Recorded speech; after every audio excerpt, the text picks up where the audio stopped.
An hour and 15 minutes to do 2 workshops and also a tutorial, so we're going to go really fast, probably. So let's talk about the origins of consensus. Consensus actually derives from Indigenous American decision-making process, right? So its origins are very, very, very old, and it's been adjusted ever since that time into its current incarnation right now. But the roots of it and the principles behind it are from this long ago era. It's also used in a lot of faith-based communities today. Okay, so let's talk about consensus versus voting. In voting, you have 1, 2, or 3 options, or maybe more. They're predetermined. You don't really get a say in them, you're just kind of offered them. You don't get to add any input.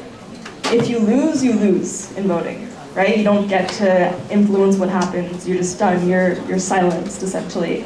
And this creates a competitive environment. So it's my guy or it's your guy, and there's no in between. That's voting. With consensus, it works a little bit differently. The proposal is molded by the community. In the best forms of consensus making, the proposal is brought to the community, and then the proposal belongs to the community. So they can mold it until it works for them. Space is created in consensus for conflict, for minority opinion. It's built in so it's included, right? It's inclusive to the minority. It's not one or the other. It's both together. So all voices are heard, even the smallest minority opinion gets heard out. And because of all of this, it's a cooperative process. You work together to come to a conclusion that works for everyone. You can go to the next one. Yeah. Conflict and consensus. Okay, consensus is really great, as I mentioned, in holding conflict. It recognizes that conflict is not the enemy of peace, right? Every human interaction is going to have conflict at some point or another. You're not trying to avoid conflict. What you're trying to avoid is, hopefully, competition. Is saying, I'm superior and you're inferior. That's kind of the toxic language of voting. So a big up of consensus is it manages conflict without creating competition, and it embraces conflict as something that's naturally occurring and part of being a human. So, okay, I already kind of went over some of this. It's not based on competition, yet conflict is welcome. One really important thing about consensus, and we'll get into this a little bit later, is that it really, your consensus process is as good as you are able to educate the people you're making a decision with.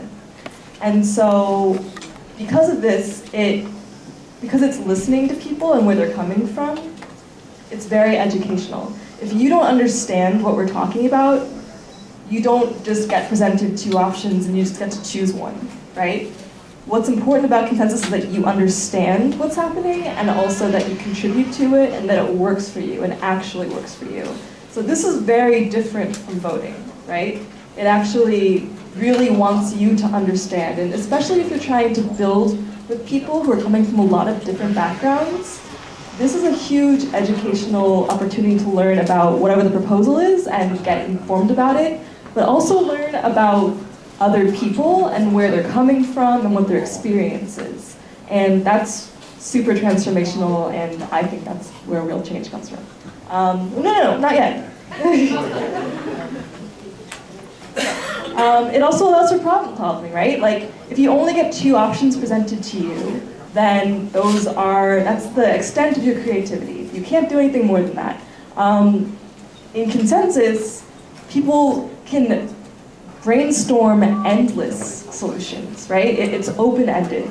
It's just about what is going to work for the most people. So you can really get creative and inventive, and you'll find that the solutions people come up with together are so much richer and so much more creative than the ones we come up with on our own. So one more thing for consensus, everyone's concerns are taken into account.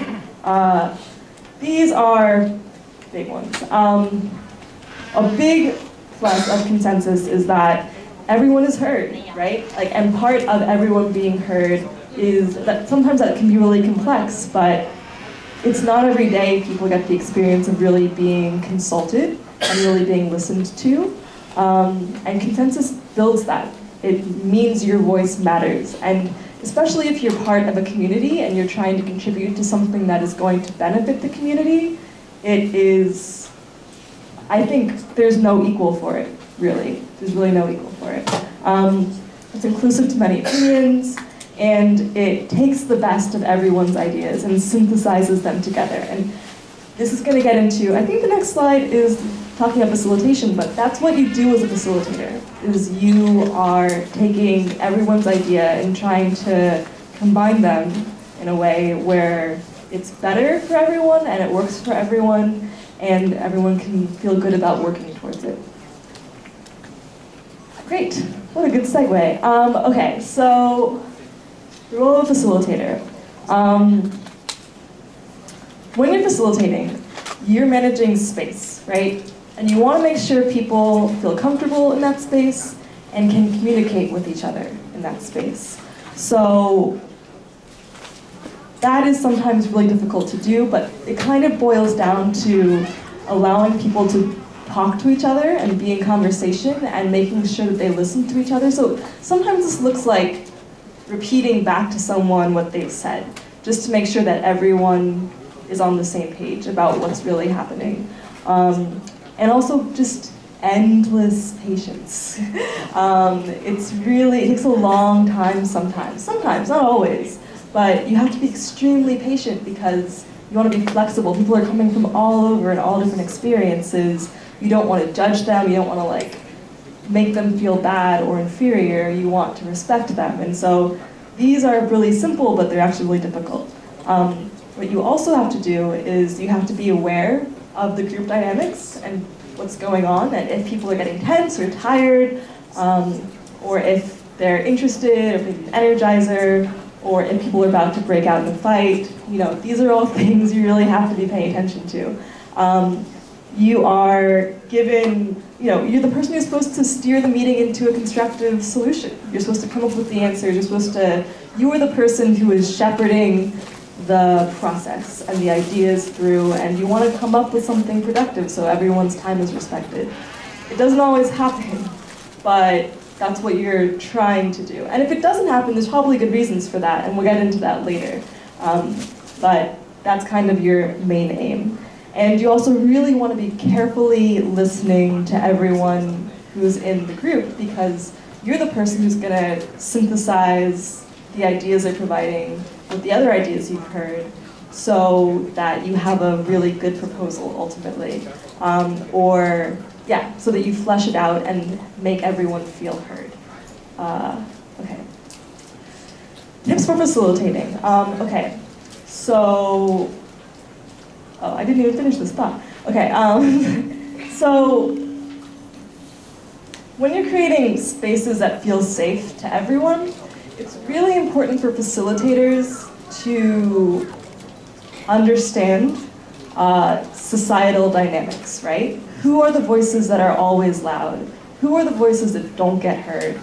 And trying to counter for that, right? Like in the space you're creating as a facilitator, you have the opportunity to transform. You could also not transform, but then don't expect to get a really good result out of that or a really good experience for most people. People don't want to come to a revolutionary space to feel silenced again. They want to feel heard, they want to feel counted because the other spaces aren't working for them.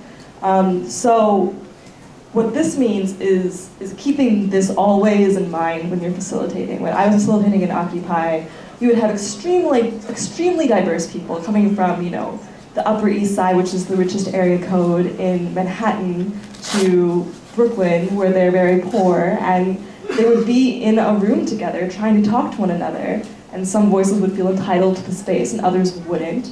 And you as a facilitator have to counter for that.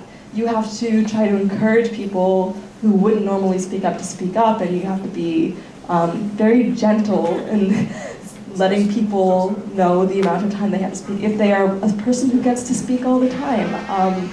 the most transformative organizing is organizing, in my mind, that happens from the margins, right? It's from the voices who aren't often heard, and we could learn so much from those people, and they must be involved. So that is part of the job of a facilitator that is usually often neglected.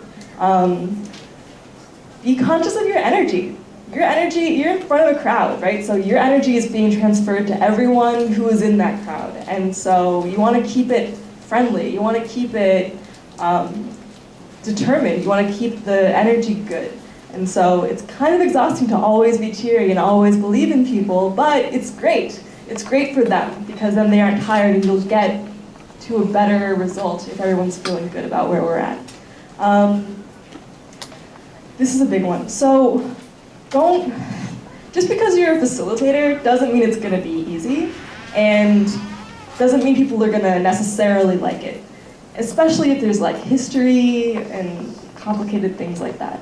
So it's important to remember that your facilitation is based upon the group allowing itself to be facilitated, right? If the group doesn't want to be facilitated, if they don't want to work together, if they don't actually have anything in common, you can't facilitate that. And you're going to drive yourself crazy trying to. I've tried. It's horrible. So one thing we do is we ask the group, is it okay if I facilitate this conversation? And almost always it's a yes, but it reminds people that there's a relationship here, that I am doing this because you've said that it's okay that I facilitate this conversation. And so we're both bound to that agreement in some way. Consensus, yes, so this is important. Consensus is most important when it's something that affects the entire group, right? Where everyone's a stakeholder, where it matters to everyone. If it doesn't matter to everyone, it's maybe not something that needs to have a consensus process. In Occupy, we had consensus, but then we also had autonomy. So groups that wanted to self-organize and do things that really only concerned them could do it, and they wouldn't be dissuaded from doing that. They would be allowed to. So sometimes there will be like two different ideas, different ways we could go, and they can't mix like oil and water, and it's okay to recognize that as a facilitator. It's like, okay, you guys want to do this, and you guys want to do that, and that's okay. And why don't you guys talk about how you're going to do what you want to do, and you'll figure out what you want to do, and then we'll both be happy doing our own thing together, right? So that also can happen. And as a facilitator also, you're expected to not really have a horse in the race. This is hard to do, but nobody wants to have a facilitator that's leaning on one decision over another decision and really saying, well, you really should go this way, and I think this should happen, and it's not your job to provide your opinion. And it's hard because sometimes you want to, but you really have to try to stay neutral if you're going to be good at what you're doing. Your job is to listen to others and be patient and try to steer the full group. And if you can't do that, if you have to provide your opinion, you can take your facilitation hat off and give it to someone else and say, I can't facilitate this meeting because I'm way too much of a stakeholder in it, and then provide your opinion. Because you should be allowed to provide your opinion even if you're a facilitator, right? Like, you're also a person who's come to this movement for good reasons and you care about it. And if you have something that's absolutely necessary to say, you should definitely say it. Okay, so creating community. One necessary thing that we did not figure out in Occupy until way too late, was that you have to be a stakeholder. You have to have some skin in the game. This has to be important to you. It has to, it has to concern you. We would be in the park and we would be facilitating these general assemblies, and we would have tourists who didn't live in the park come in, and we would be talking about something like getting bins for sanitation because, people need sanitation. Sorry, I'm getting signals. People need that kind of stuff for sanitation, and then people would be like, no, but you have to get eco-friendly fair trade bins. I'm just like, those don't exist, one, and you're slowing down a process where there are actual stakeholders who are direly this is very important to them to have these bins. So you want to make sure people care about what's happening and that it affects them directly.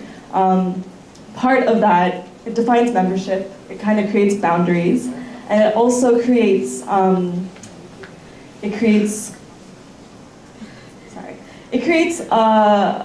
a tool of accountability. If somebody starts breaking those community agreements, you have grounds to say, your behavior is making you not part of this community. I'm going to have to ask you to leave this decision-making process. I'm going to have to ask you to remove yourself. And then if you want to come back, we can talk about some future accountability process, but right now, you're not acting like a member of this community. And these are crucial, because if you don't have these, those people who are standing out there, they're going to come to all of your stuff and they're going to disrupt it. And you're not going to have any way to hold them accountable, because it's supposed to be open to everyone, right? So you have to think about this. You have to plan for it, or else you're going to get people who don't actually care if you succeed being part of your movement, who actually are bent on your failure being part of your movement. You will anyway, but these will help you distinguish and remove. So these are questions that are useful in thinking about what your community agreements should be and what they should be, basically. How do you want to act together in space? What kind of environment are you trying to create? What are the principles to which you aspire? What do they look like in action? This is 100% of what happened in Occupy. This is everything we did, because everything we did every action we did was harkening back to principles we had, and there was a direct relationship. So this is a really good one. How should people try to talk to each other and listen to each other? And what are the boundaries of acceptable behavior? Are you going to tolerate people hitting each other, yelling over each other, being rude and disrespectful? Are you not? How is it flexible? These are all really important things to consider. And while I say that, you also want to make sure that your community agreements are not making your community homogenous, right? You want to have a diverse space. Everybody is capable of respecting each other. Everybody can listen to each other. Some people have a more difficult time listening to other people, but everyone is capable of it. You don't want to cut down on diversity, because if your boundaries are excluding people who do want to be involved, then that's not a good boundary to have. So I say think about the other questions, but also think about this. You want to get the balance right, and it's really important, and only you can figure out what that looks like. Okay, so now we're going to go into the consensus process. We're going to do an exercise, and we're going to do a mock proposal. There are a few things that I'm going to run through it and just talk about it really quickly. And there are a couple things that I would actually add to this. The first of which is somewhere up at the top, maybe after introductions. You would definitely want to ask for permission to facilitate the conversation. It's one of the first things you have to do, or you should do, because you want to make sure that you're in this together, and they want you to facilitate, and they're okay with you facilitating. So right after introductions, I would ask for consent to facilitate. Is it okay if I facilitate? And then always, every time you do the consensus process, you want to talk about the process. You don't know who's new to that meeting. You don't know whose first time it is. You want to make sure people have the same amount of information. So even if it's the 100th time you've heard something, it's the first time someone else has heard it. So you always want to repeat.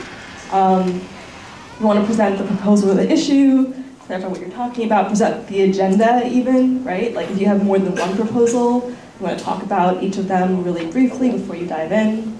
And you want to make sure everybody understands, right? So let's see. So once you have the proposals, then you go to group discussion. In this, you want to have clarifying questions. You want to make sure people understand what we're talking about. You want people to feel involved and like they have something to say. Then you talk about concerns, and then you resolve the concerns through friendly amendments. And those are both taken by the stack taker, and I'll get into roles in 1 second.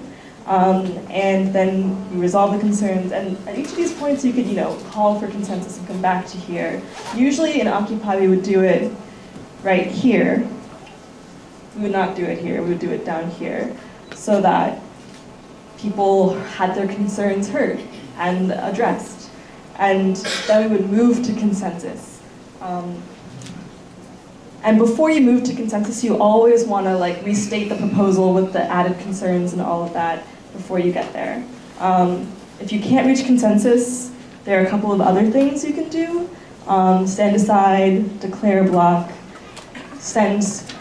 make a breakout group of people who care strongly about the proposal and who are against the proposal and make them work together to figure out something better to bring to the big group.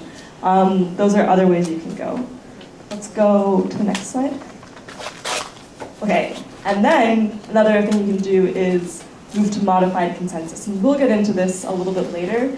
In Occupy, we had 9/10 modified consensus. That doesn't work for everyone.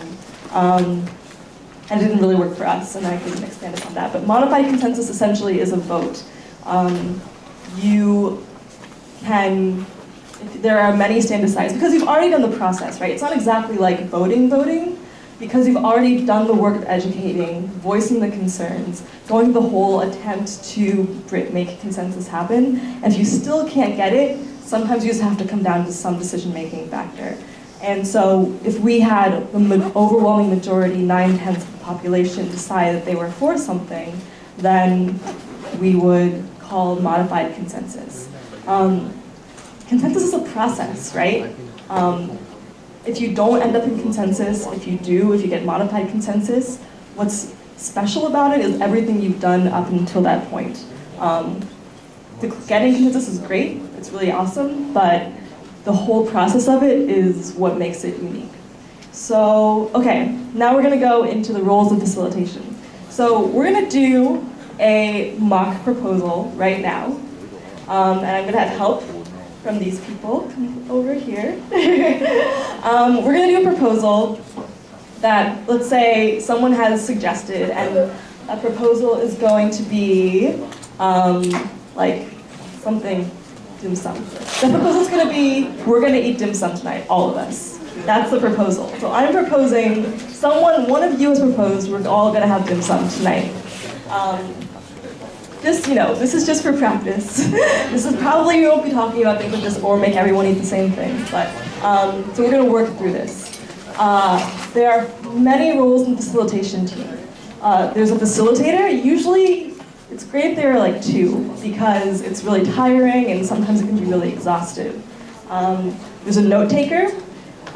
You want to take notes on everything you do in movements for transparency, for posterity, because people look to movements. People want to learn, and future movements want to figure out what you did and what you were thinking and how decisions were made, and it helps with transparency down the road. You want to document everything you do, always. A stack taker. Let's talk about who's going to be our stack taker. Okay, great. Who's our note taker? Well, we're not going to have a note taker because this is not a real exercise. Yeah. The same time? Okay. So I'll go and then you go? Okay.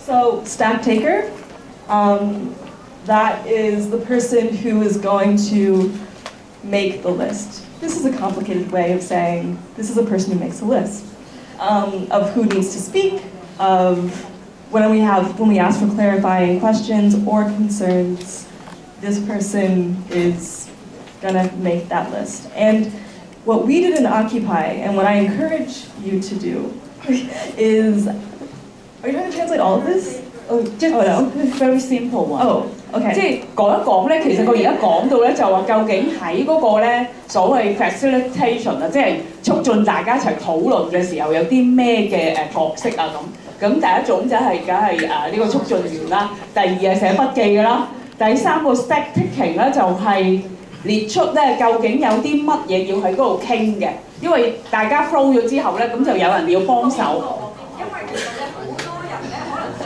我想講嘢，但係其實咧嗰個所謂嘅 stack taker 咧係一個咧記錄一個表，即係邊個講嘢先，邊個講嘢後，又或者咧其實咧Nicole之前都有同我哋 brief 嘅時候講咧，其實咧係要留意下有冇啲人係比較少發言啊。或者佢係屬於某一啲嘅你可以即係留意到佢係一個比較邊緣少少嘅社會地位嘅時候，可能咧就要係自己去調整一下嗰個 list 咯。你要邊個講嘢先，邊個講嘢後。咁咧，同埋咧，佢仲要係觀察住咧，究竟即係究竟大家個討論裏邊咧，有冇啲咩問題嘅？例如可能係咪淨係拱晒啲女人去前邊啊，或者 ethnic minority 嘅人去前邊啊？定係究竟發生緊咩事啊？對於整個嗰個運作咧，要有一個仔細啲嘅觀察嘅。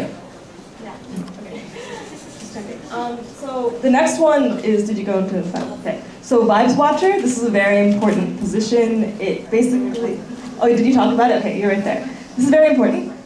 Essentially, you're just looking to make sure that the crowd is doing well. If they need an energizer, if they need to like take a breath, if they need a song to like motivate and get everyone's spirits back up, we do an icebreaker, whatever. Making sure everyone's in a good mood. 即係有人需要觀察住個組啦，係咪已經你哋都唔係，你哋都仲仍然好有 energy 嘅，咁啊，定係瞓晒覺啊，定係點咧？咁到時咧就要即係唱下歌啊，或者做一啲嘢令到啲人醒翻晒啊，咁樣樣咯。Okay, and finally, this is the timekeeper. And this has to be a person that everybody likes because they're going to be cutting you off, essentially. So this is the person who's like, you're out of time. Because we have to respect everyone's time, it's really good to make sure that we have communal understandings about how long we're going to speak for. That said, be flexible, right? If somebody's having trouble getting an idea out, if someone's not used to speaking in front of crowds, you want to have a little bit of flexibility. 好，咁就係計時啦，因為即係個討論時間可能會好長嘅，要 agree 咗大家究竟用幾多時間去傾啊，咁就會清楚啲啦，大家。Okay. Yeah, I think we can go to the next one. Next slide. So I'm just going really quickly through this. If you notice everything we've done so far in this formal consensus process, I'm going to write down here. And these are things you should do every time you're facilitating, just because you want to make sure, once again, everyone's on the same page. I don't know if you want to go to the hand signs? Yeah, so right now we're going to go through hand signs. So, okay, so what we did, okay, read feedback. So we use nonverbal communication because in groups that are very large, you can't have everyone screaming over each other. So these are ways to express how we feel without having to say them. So if somebody says something awesome and we really jive with it and they're like, yeah man, you're awesome, I feel great about that, we would go like this. 即係呢個咧係同意啦，即係我哋好贊成你嘅説法啦咁樣，因為咧喺嗰個溝通裏邊啊，即係大家傾嘢裏邊咧，就因為避免咗咧，譬如我同你搭聲啊，我哋同時都想出聲嘅時候咧，咁就冇機會表達到噶嘛，咁所以咧就會咧好多時係用一啲所謂 non-verbal 嘅 hand signs， 即係一啲手勢咧去表達自己嘅，得唔得？咁我哋介紹下呢個，大家咧可以一齊做喎，好唔好啊？ Yes, 即係有神奇力量嘅，大家試下做先，同埋令到啲行動比較有趣啊嚇，大家嘅討論比較有趣 ，relax 啲咁樣。好同意咧，就可以喐㗎啦啲手指。So this is if we feel good. If we feel so if we're doing a consensus, we're doing consensus, and we're asking how you feel about a proposal. In that instance, you can, if you feel badly, you can say, no, I don't like that proposal. That's down twinkles. 好啦，即係唔同意嘅。Which is pretty intuitive.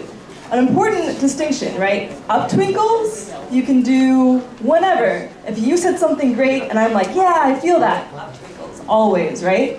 Now, if you said something that I don't like, I'm not gonna go like this in your face because that's rude and we don't want to do that, right? These are not good vibes to be putting out there, so we don't ever try to direct these at people. This is only for, not even people who say ideas, just if we're asked our opinion, no, I don't like it.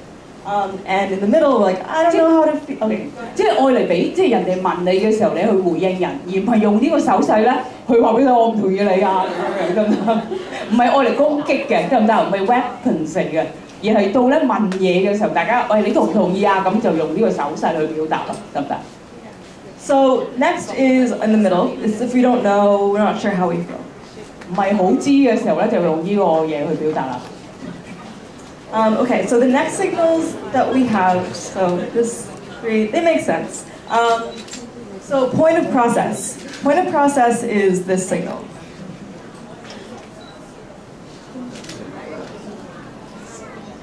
究竟我哋傾到去邊啊？其實嗰個係即係唔係好 sure 究竟我哋去到邊咧？ Point of process, okay. So this is, what this signal means is that we're off process. It means a couple of things, right? Like, I don't know what we're talking about, where are we in the process, or maybe I have a process suggestion about how to get us out of the situation. So it's kind of to do with if the situation gets tricky or muddled, to kind of steer us back on track. So if I'm supposed to be talking about dim sum, and I start talking about, like teriyaki, right? Then point of process. Wait, why are you talking about that? You should be talking about this. Get back on schedule, right? 即係翻返去 clarify， 即係去澄清究竟咧，我哋而家係傾緊個咩問題，去翻嗰個主題嗰度嘅時候咧，就用一個咁嘅手勢啦。咁咧，我哋通常咧就唔會咁做嘅。佢話俾你聽，即係嗰幾個手指咧，即係會放翻即係唔會放落嚟係咁樣嘅。因為咧喺佢哋嗰個社會裏邊，佢琴晚解釋俾我哋聽，呢個手勢咧就係 vagina 咁解嘅。咁咧，所以咧佢就話要咁樣。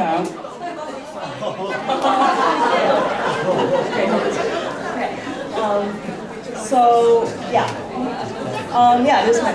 Okay, so yeah, you also don't want to throw that at a person either. And if you have a point of process, it's up to the facilitator to call on you. If you have a point of process, it's up for the facilitator to call on you and address your point of process. 即係咧，就如果有出現咗頭先嗰個話啊，我想翻返去我哋而家傾嗰個主題咧，其實咧係由嗰個 facilitator 嗰個促進員咧，其實去解決嘅，係啦。咁可能佢會話啊，你等等先，我哋再去回應你嗰個問題咁樣。即係示意俾嗰個係啊，你係講俾佢知道有呢個問題，你想提出。So this is a point of information. Just this means I have some important, relevant information that is going to contribute to this conversation right now. 即係想講啲嘢，有啲資訊想講嘅係可以即係貢獻到喎，喺個組度貢獻到嘅一種資訊喎，咁樣。咁你咧就第一隻手指啦。So if I'm talking about a meeting and I said things at 4, 呢一隻啊嚇， and you 亂嚟啊？呢度，我睇到嗰度想唔知舉啲乜嘢。And you know the meeting is at 5, and you can say point of information, the meeting is at 5. So the next one, to wrap it up. So you know how some people sometimes just talk and talk and talk and they don't get to the point? That's why we have this. 即係請佢快啲去翻主題嗰度啦，咁樣，但唔係怪責喎，係邀請佢咁樣做喎。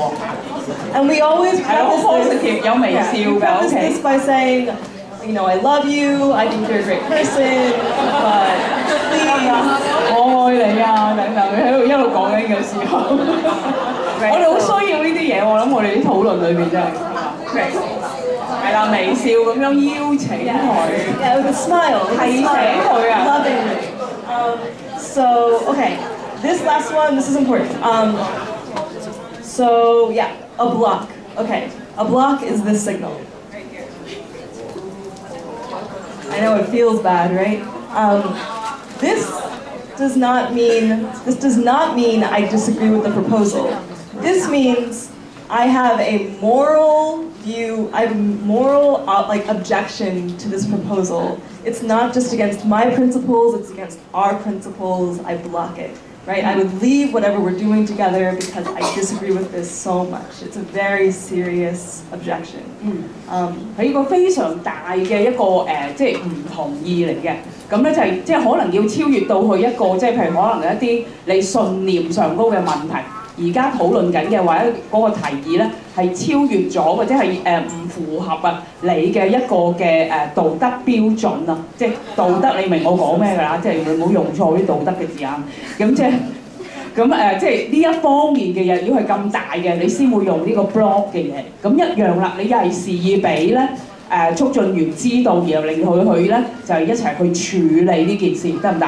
即係咁樣又唔係去咧就 stop 大家所有人討論喎，而係你表達一種意思對嗰樣嘢，而係希望點解佢要用手勢咧？就係因為大家都睇到啊嘛，係嘛？亦都咧有時好快咁你講唔清楚，咁你用嗰個手勢咧就讓大家知哦，原來佢有一啲嘢 concern 喎，咁其他人咪知道，咦？咁你個 concern 係咩啊？大家一齊去處理佢咯，得唔得？即係呢一啲手勢全部嗰個目的都係為咗咁樣做嘅。Okay, actually this is related. So now we're going to go through our, you could shut this off for a second. We're going to go through our proposal, right? And the proposal is, right, we will all eat dim sum tonight. So write that up here.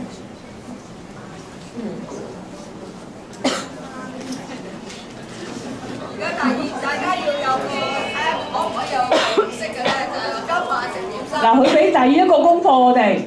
就係話咧今晚食點心，因為佢好忙嘅呢兩日真係，即係又接受傳媒訪問，又 train 我哋，有呢樣嗰樣咧，即係好忙，所以佢個腦咧成日都諗住呢樣嘢。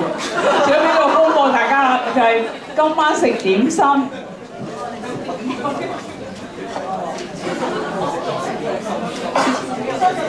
Okay.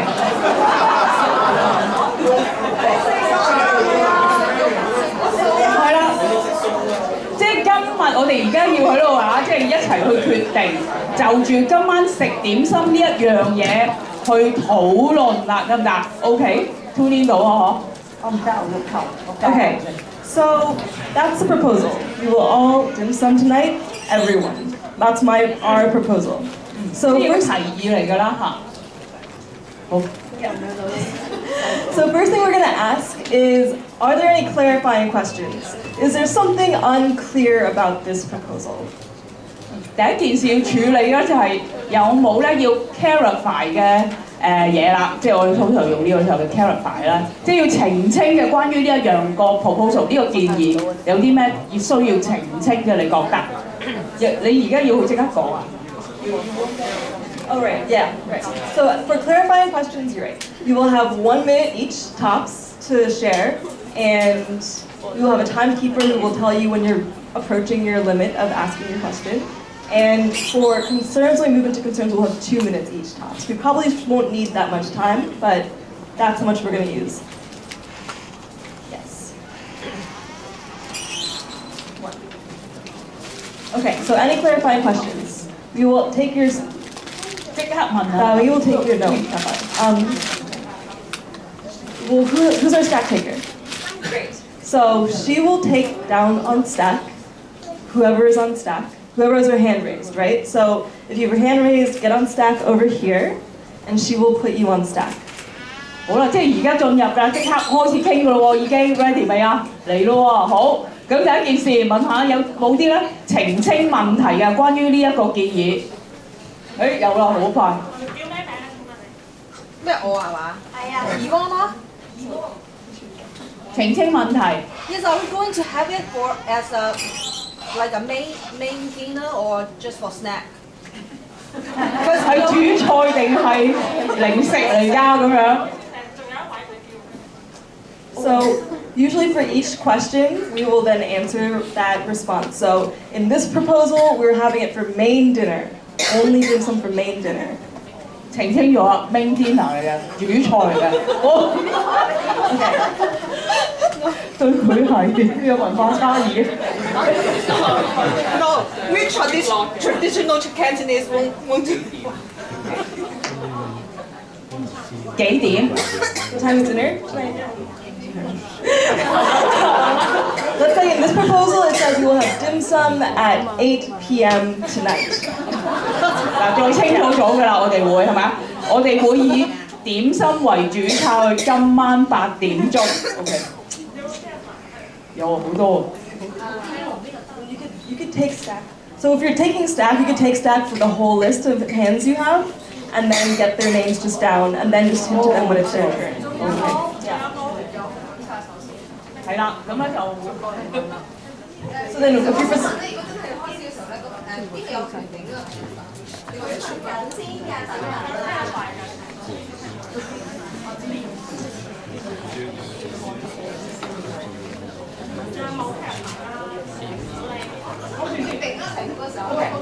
Yeah. And then as we're taking down the names for staff, we can also go through staff. So your job would be to get people for staff and keep an eye out for who wants to be put on the list, and just yeah.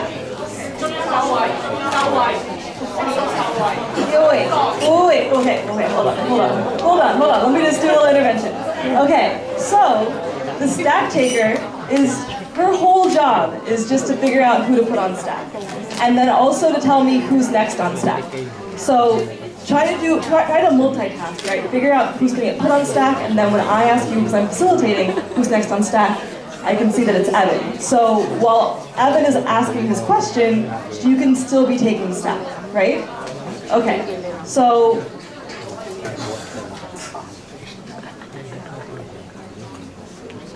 議員講咗啦，跟住下一個。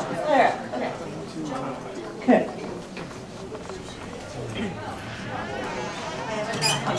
我想問呢啲點心係會喺個爐上邊裝，定係攞碟裝？同埋我哋會用浙江醋定係鬼佬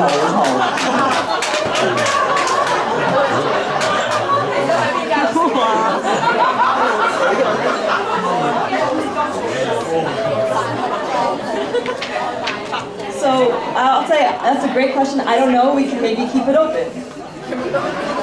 Any kind of fish. Maybe we'll have to call and see. 下一個係呢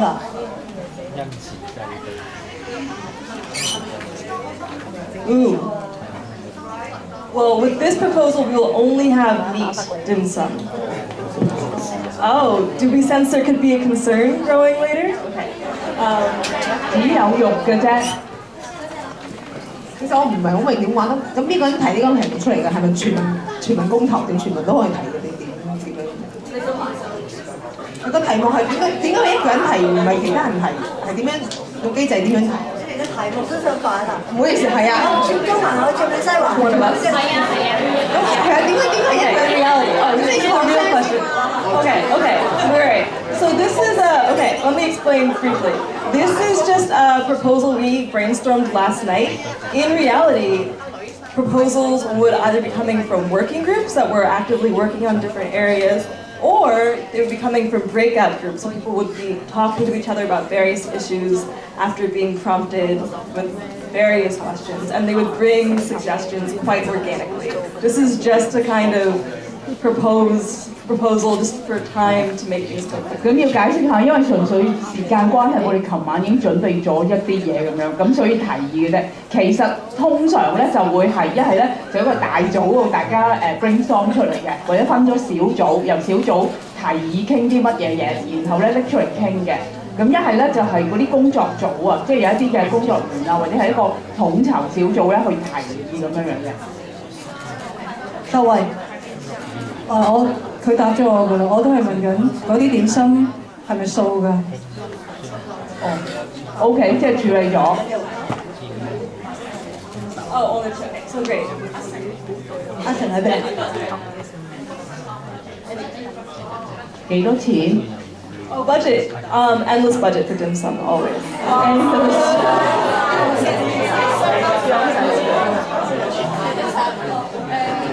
我嗰個其實係想問咧，係咪淨係 facility 就可以答？即係有人就係想澄清，係咪淨係 facility 就答？ Oh yeah. So right. So there's a couple ways this could also work, right? Because we're short on time, I'm just going to answer the questions. But if this is a group proposal, then the group who's bringing it can answer the questions, or the proposal could then belong to the full group, and everybody could answer the question, right? So that's a little bit. Those take more time, a little bit. This is just for brevity, just to get the feel for it.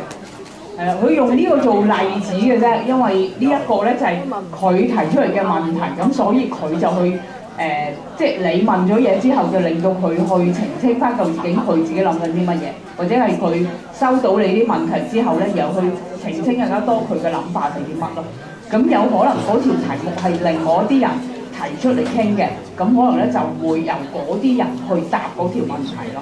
咁但係因為嗰啲會好複雜啊，即係我哋做唔到嘅今日，咁所以會用呢個模式先咯，得唔得？大家即係好快咁已經 challenge 一啲挑戰一啲好根本嘅問題，我哋唔明嘅嚇。So I'm also going to take this opportunity to close Stack. So if you want to get on Stack really quickly. And closing Stack means I'm going to end the list, right? This window for asking questions is going to end. Usually it would go on for much longer, but since we're very short on time.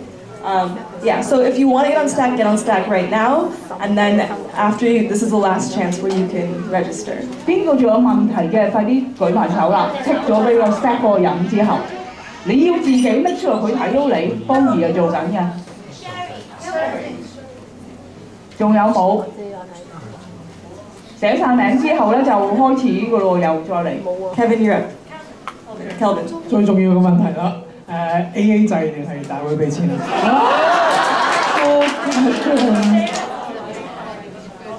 Oh yeah, this is all on me. I got this. 佢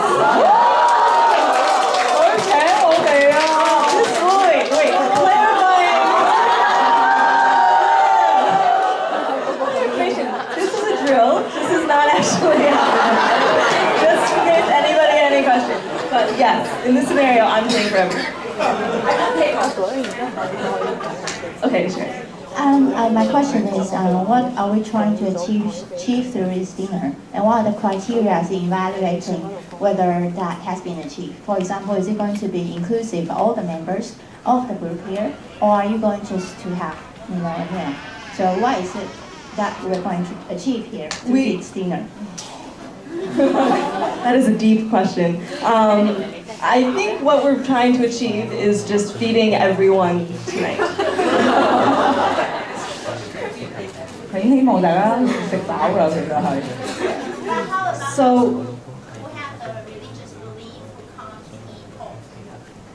right. So that is verging into the concern territory, right?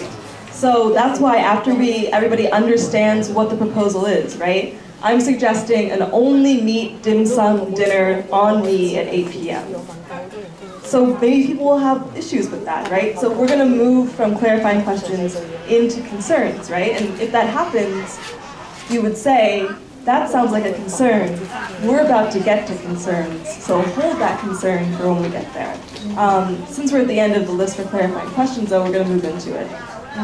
即係話咧，其實頭先嗰個第一個階段嚟嘅咧，就係話提咗一個提問出嚟，我哋要處理嗰個即係提議啦嘅時候咧，先俾啲人咧係問咗問題先嘅。咁好啦，問咗咧就係澄清咗其實嗰個 proposal 係諗啲乜嘢嘢啦嚇，即係個 proposal 出嚟嘅方案係啲咩先嘅。咁然後跟住咧就出現 concern 嘅問題，即係話你有即係你點樣譯啊？中文 concern 係關注係啦，我有猶豫啊，或者覺得有少問題嘅地方啊咁就跟住落去處理咯。咁頭先阿 Shelly 嗰個就已經係 concern 嚟㗎啦，似乎係嘛？但係佢答咗嘛，佢 clarify 咗嘛，即刻咁咪冇問題咯，因為佢話係我俾啊嘛，唔係佢俾佢話。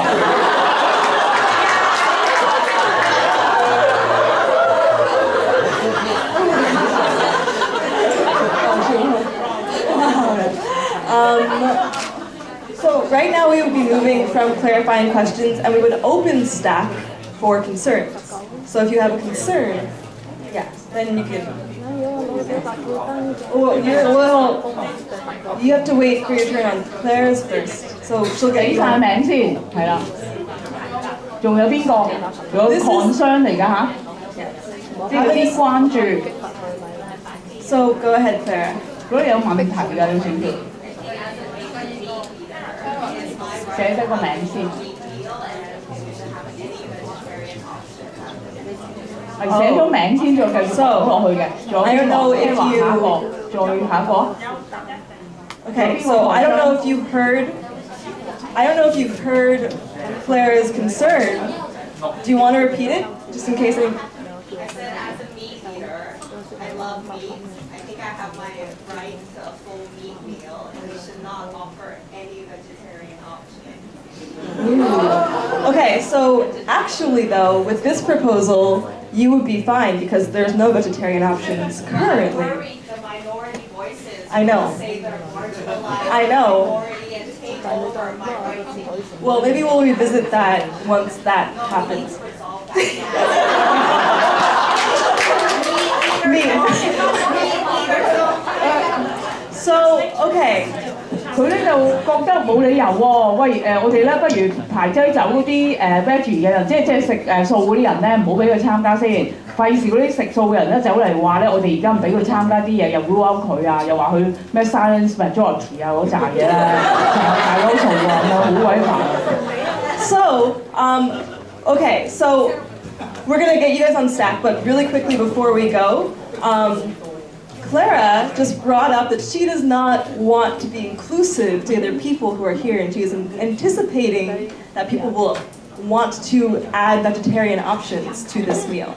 So, this is an instance when, if we had our community agreements and inclusive spaces was on that agreement, we can say, I'm sorry, Clara, but right now you're not being a member of this community, forcing your beliefs on others. Oh, we're just talking about how. Yeah.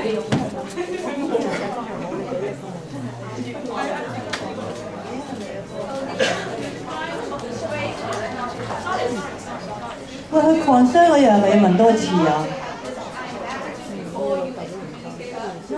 Well, I think yes, in a longer series we would. And we would also have a process by which to reconcile her, right? If she saw the error in her ways. But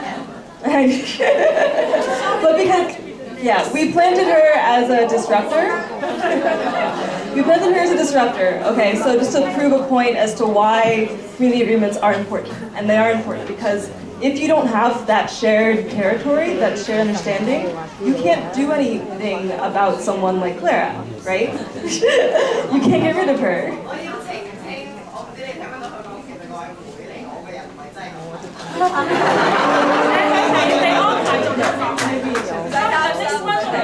Yeah, we're gonna go to the next person on staff. Oh, 1 second. Because I raised it in the previous section, and do I have to repeat myself again in this section? So this is a process. Yeah, this is, you probably would, especially just to get the feel of it, but any good facilitator would see that's a concern, and then, but we would address it in this section, right? And so in the concern section, we take concerns like yours, and we suggest friendly amendments, right? Like, I love the idea, I'm for it, but can we also get vegetarian options, right? So you would then raise your concern, which you already said, which I can remind everyone is you're concerned about people who have religious beliefs that they can't eat pork, right? So then you would also suggest a friendly amendment that would resolve that concern, right? So do you have a friendly amendment that could help resolve your concern? I think there are two options. One is providing vegetarian options. The other one is choose halal restaurants, which are certified restaurants for people who believe. So that's why I wanted to raise why we have this dim sum tonight proposal in the first place in the previous section, because it seems that we have the second option rule out this proposal completely. Yeah. Right. So a friendly amendment is one that doesn't completely transform the proposal. And so that one would completely transform the proposal. So so a friendly addition to this would be vegetarian options as well, right? So we can write that into the proposal as a friendly amendment, right? How do people, and usually you'll do a temperature check after friendly amendments, and I'll explain what temperature checks are. So temperature checks are a quick poll of the people who are here to see how they feel about taking that amendment. So how do people feel using hand signs about taking that suggestion to add vegetarian options? 嗱呢度簡單總結，即係話嗰個促進員咧，其實係有需要咧，係會記得嗰個即係頭先提咗出嚟嗰個 concern 係咩嚟嘅，咁佢就會再重複一次咧，而嗰個方式咧就係要去 address 佢啊，即係要將佢 concern 帶翻出嚟喺呢一度咧，然後大家去討論嘅。咁如果你將啲 concern letters 查咗之後，其實個促進員其實就可以咧喺度問翻，即係我其實唔係好了解到頭先嗰個問題係咩問題啦。咁但係咧就會將個問題提出嚟，然後跟住問大家嘅意見啦。咁到時咧你又可以用呢個 hand sign 去 show， 譬如話。咁我哋會唔會少咗照顧veg 嘅人啊咁樣樣？咁大家點睇啊？或者用一個咩方法去處理嘅時候，大家同意定係唔同意啊？得唔得？即係嗰個 facilitator 其實就需要去做呢個角色咯。So OK 啊？唔得嗰啲記得講嘢啊嚇！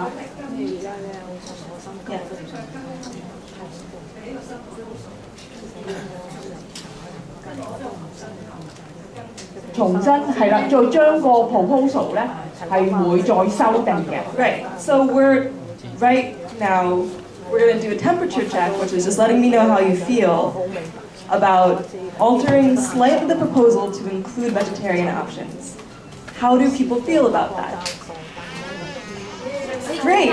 People feel really good about it. So we're gonna add that. You can't bluff. So this is, you can't bluff this because this is not the formal consensus process, right? We haven't moved this into the consensus process. I'm just getting a quick read as a facilitator about how people feel about adding that friendly amendment. 係啦，即係一樣嘅，佢會問翻，同埋咧就係即係大家一齊去討論下，究竟大家對於加 veg 嘅選擇落去有冇問題咧咁樣。咁如果觀察到其實都好多人會同意嘅話，咁就會去修訂翻提出嚟嗰個建議咯，得唔得？即係我哋咁樣去想像嗰個處理。So let's go back to our stack list. What other concerns are there? Two more.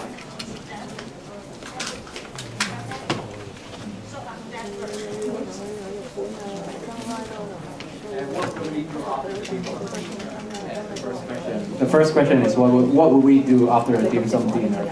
And the second question is what if CY want to join us? So those don't sound like concerns really. They're kind of more questions about what's going to happen. Very good questions. We didn't answer them. The clarifying questions, I don't know what they really have to do with this proposal. Is another thing. So we're just gonna let that go since they aren't actually concerns, right? Okay.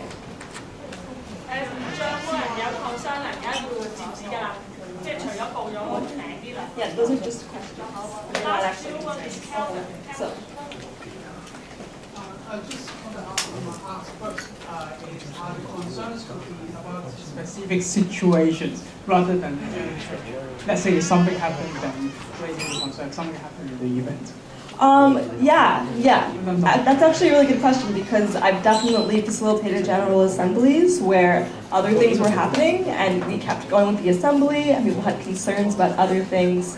And at those moments, you kind of have to just stop what's going on and address the moment and talk about what's happening if something else becomes suddenly more important. So that kind of gets to the flexibility of this process because you're going to have to make those calls as a facilitator eventually. If life just happens. So that's a really good question.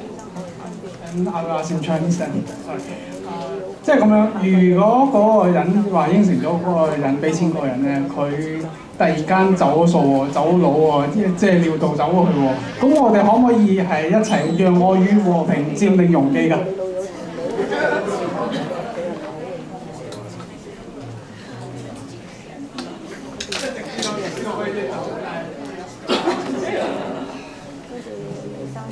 即係咁咪唔俾錢喎？唔係啊，我哋要佔領容基，直至到嗰個人。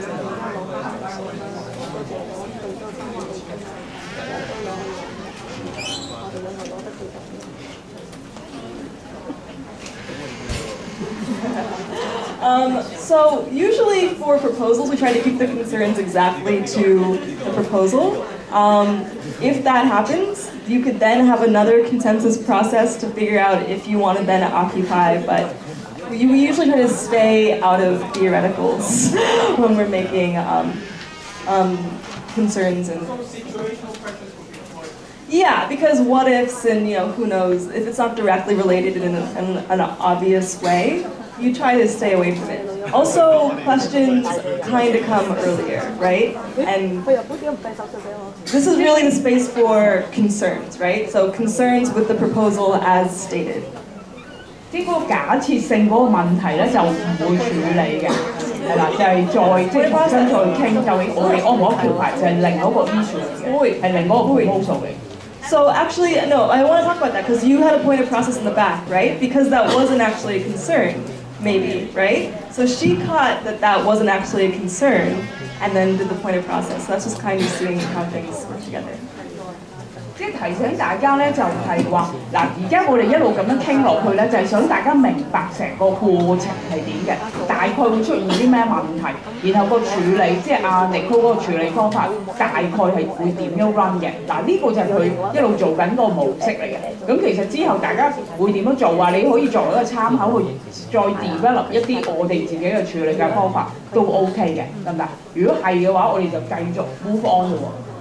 So last person on stack, Abby. Well, some people may have infectious disease, and if we let them eat separately, and it will not help build our solidarity. And if we all eat separately, it will be worse. So how could we solve this problem? That is a concern. So you're concerned that, let me repeat, you're concerned that if we eat together and someone has an infectious disease, that we would all get sick, or that if they were excised, that would not be good for our solidarity. So, and usually, let me just say, you want to root the concerns in kind of what is happening with the proposal. But this is a good question, right? So maybe, can we think of a solution, maybe collectively, about something we can do that won't excise people who are sick if we all eat together? 即係頭先提出咗啦，如果有人有病嘅，即係會傳染到嘅，咁點算咧？咁通常嗰個 facilitator 就會問翻群眾究竟，咦係喎？如果有呢個咁嘅情況，大家認為會點樣處理會好啲咧？請大家提出 proposal 咯，得唔得？即係你建議可以點樣做啊 These are friendly amendments to appeal to that concern. Any ideas? We'll start a small stack for friendly amendments to appeal to that concern.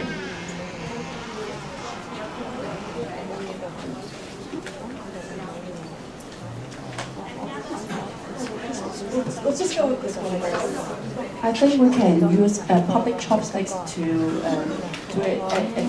one hand to include all people, and then we could just help prevent the infectious disease.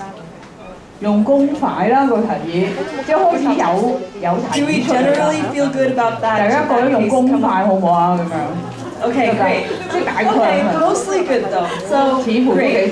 We will add that friendly amendment to our proposal, and so now we will see. Okay, so I will reread the proposal. Will we have dim sum tonight that can be vegetarian or meat, depending on what people want, at 8 p.m. and then also use proper chopsticks so we don't pass contagious diseases. How do we feel about that in general? 即係話傾到咁上下咧，佢就會總結翻頭先 agree 到嗰堆嘢㗎啦，然後咧就等你表態，然後睇下咧究竟有幾有同意唔同意啊咁嗰啲，即係8點鐘啊，佢請我哋食點心啊咁啊，有 meat 有 veg 㗎，再會用公筷啊。And then I was picked. So yeah, so that's a temperature check. So it looks good. So I'm going to move this into consensus process. So this is when it begins. So when you are moving something into consensus process, you restate the proposal. Well, we just did that. So I'm just going to ask, are there any stand-asides and are there any blocks? A stand-aside is if you just don't like the proposal, don't feel good about it, but stand aside. 邊埋一邊啊！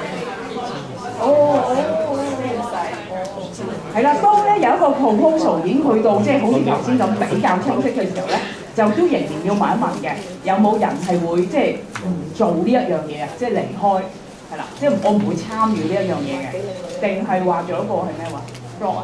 係啦，即係好 deviate， 即係好脫離佢嘅道德價值、信念啊，各樣相信啊嗰啲嘢啦嚇。即係仍然會問呢兩個問題咯。咁即係話，如果有啲人覺得係啊，你今晚8點食點心諸如此類嗰扎嘢，佢唔會參與嘅，咁佢可以喺而家有一個表態機會話俾人聽咧，我係唔會參與呢樣嘢嘅咁樣嘅。咁係用 what signs they need to show？ So it's just an ask, right? So does anybody stand aside? You can just raise your hand. 哦 ，OK， 即係舉手啦。如果大家你會 stand aside 嘅，請你舉手。So does anybody stand aside from this proposal? Okay. 2. All right. Okay. Which that just means you don't feel good about the proposal. You're not super into it, but you're just not gonna work to make it happen, which is fine.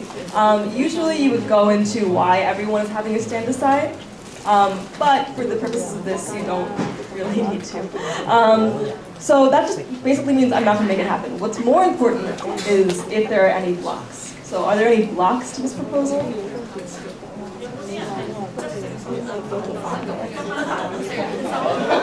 Okay.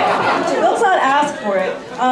With every block, you really want to figure out why there are blocks, right? So what is your moral and ethical imperative against this proposal? Moral, but firstly, I am vegetarian, and secondly, I don't want to eat after 8. It will make me fat, so I don't want to do it. I want some amendment. So let's also be clear. We already closed stack on concerns and amendments. We're already moved into this final stage. This will happen, right? And you can remind people because there was an opportunity where you could have said something earlier, but you didn't.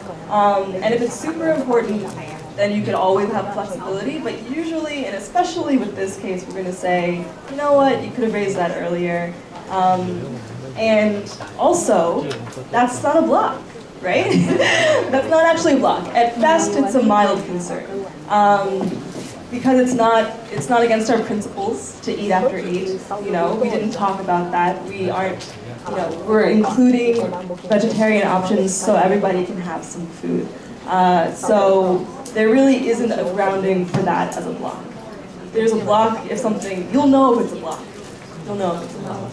講翻少少正話 stand aside 其實係棄權投票嗰個人，其實就話我又唔係好中意一樣嘢，但係我又唔死得嘅，我哋覺得佢啦，做乜都好啦，咁就棄權投票嗰個 stand aside，你企埋一邊，我哋唔數你呢票。咁正話嗰位先生就提出咗個問題，就係話我8點鐘之後嘅嘢對身體唔好，然後又乜。咁Nicole 咧就話對唔住啦，先生，你過咗秒啦。我哋因為呢一個 concern 咧，呢個關注應該之前提出嘅。Nicole 話好多時呢啲嘢係比較彈性嘅，但係由於今次呢個咁簡單嘅題目咧，佢過咗秒就過咗秒啦。咁就係佢會繼續去做呢一個嘅正式個共識嘅議程咁樣。Okay. Do we have one more block? Is it really a block? Okay. How about say if I'm a Buddhist, I'm totally against it in principle. There's no way. So usually these are it's a block for the group, right? If the group taking this action is against our group principles, it's not so much an individual principle, unless you feel excluded as a Buddhist and it's not inclusive to you, right? So 呢一次個 block 其實佢之前都講咗，個 block 用咧就唔係個人嗰個嘅道德觀念，因為我哋個人道德同個組嘅全組嘅道德咧要相符嘅，如果唔係就去唔到噶啦。咁變咗，如果你用個人道德嘅話咧，就唔可以trump over， 即係唔可以係霸權咗其他嗰個嘅道德觀念嘅。所以個 block 就係。Our group is against monopoly, right? And I just happen to know that all dim sum now in Hong Kong is monopolized by one company. So if we are going to have dim sum tonight, we will be really working against what we have agreed or come forward for. So I want to block this. So this would be a block, right? If this was true, which it's not, right? This would be a block. There are a few monopolies. Right, so this would be an actual block, right? Because it's against what we're all here for. Great, thank you for that. So, because there were not any real blocks, and because there were only a few stand-asides, we now have consensus, right? Because we're all for it, we all feel good about it generally, and we've manipulated it to the point where we're happy with it. So, celebrate because we have consensus, right? We can just do this together. 佢話由於我哋得幾個 stand-aside 幾個棄權同幾個 block， 咁其實得一個 block 其實係 valid 嘅啫。咁我哋大致上都同意，所以我哋就達到咗共識啦，咁樣。咁我哋大家開心一下啦。Okay, great. So do you feel like you kind of have a sense for this a little bit? I know it's a really cursory introduction, because we have to move on and do a few other things. But like, let's use this. Do we generally feel like we understand consensus? Generally? 其實大家係咪好清有少少概念？究竟呢一個共識決定係點樣做嘅咧？係嘅，我哋又舉下手咁樣樣下。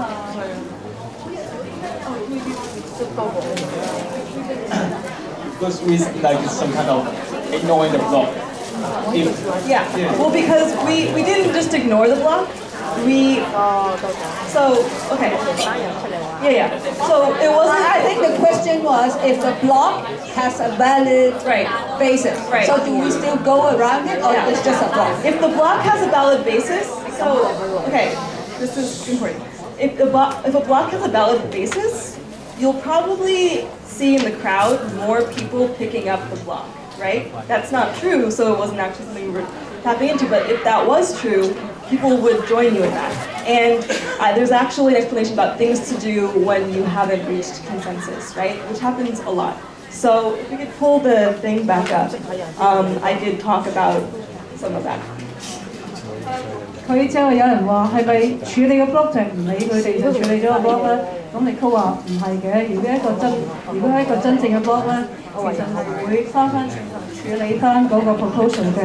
不過而家同埋咧，如果係真正嘅 block 咧，其他啲人會 pick up 嘅，會支持佢嘅。咁佢發現即係兩樣嘢都冇發生，咁所以咧就會當過咗啦。咁亦都呢一個只係一個模擬嚟嘅。如果我哋繼續即係翻轉頭咁，我哋即係我哋8點鐘我哋去唔到食午餐嘅。So if we actually had a block, we would. There's a couple of things. Actually, can you go up back to? Can you go down to another one? No, down. Down. That's up. No, up. Okay. So if there are a couple of reasons why you don't reach consensus, right? So you don't have the support, right? If people were so indifferent to our proposal that half of the group had just stood aside, if a significant amount of the group had just stood aside, we wouldn't have consensus because most people didn't want to do it, right? So usually if you have like a certain proportion of stand-asides or blocks, you just don't, it's not consensus. OK， 我哋有啲難題要處理嗰陣時咧，就係話，如果嗰個 proposal 嗰個建議大紮人都投棄權票嘅，或者大紮人嘅 block， 即係話嗰個根本嗰個建議係冇支持嘅啦，咁佢唔可以做個 consensus proposal 嘅咩？即係話基本上就第一個 scenario 就 not supported 並無支持，或者缺乏支持。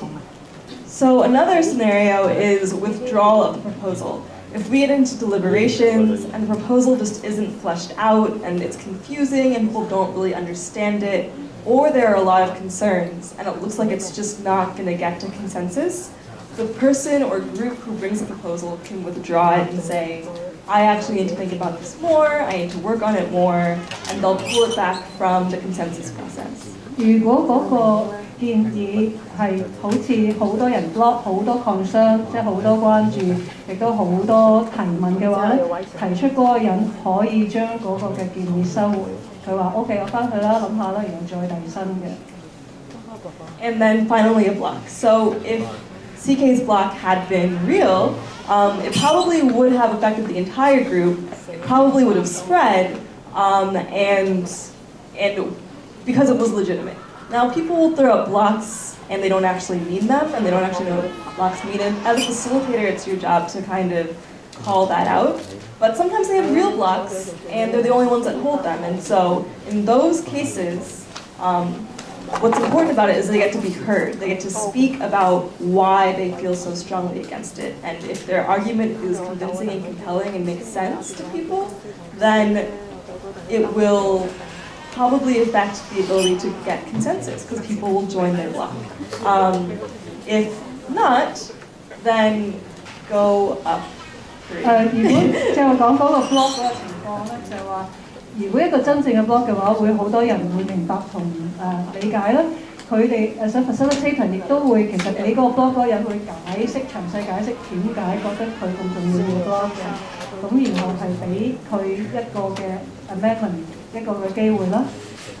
咁就係呢個點樣處理嘅 blog。如果嗰個有啲人係不停咁係嘢都 blog 嘅話咧，做 facilitator 嗰個就會唔理佢，即係有啲好似即係有啲人係乜即係逢嘢都反對嘅，總之就係乜都 block 你，咁嗰啲 facilitator 就要處理。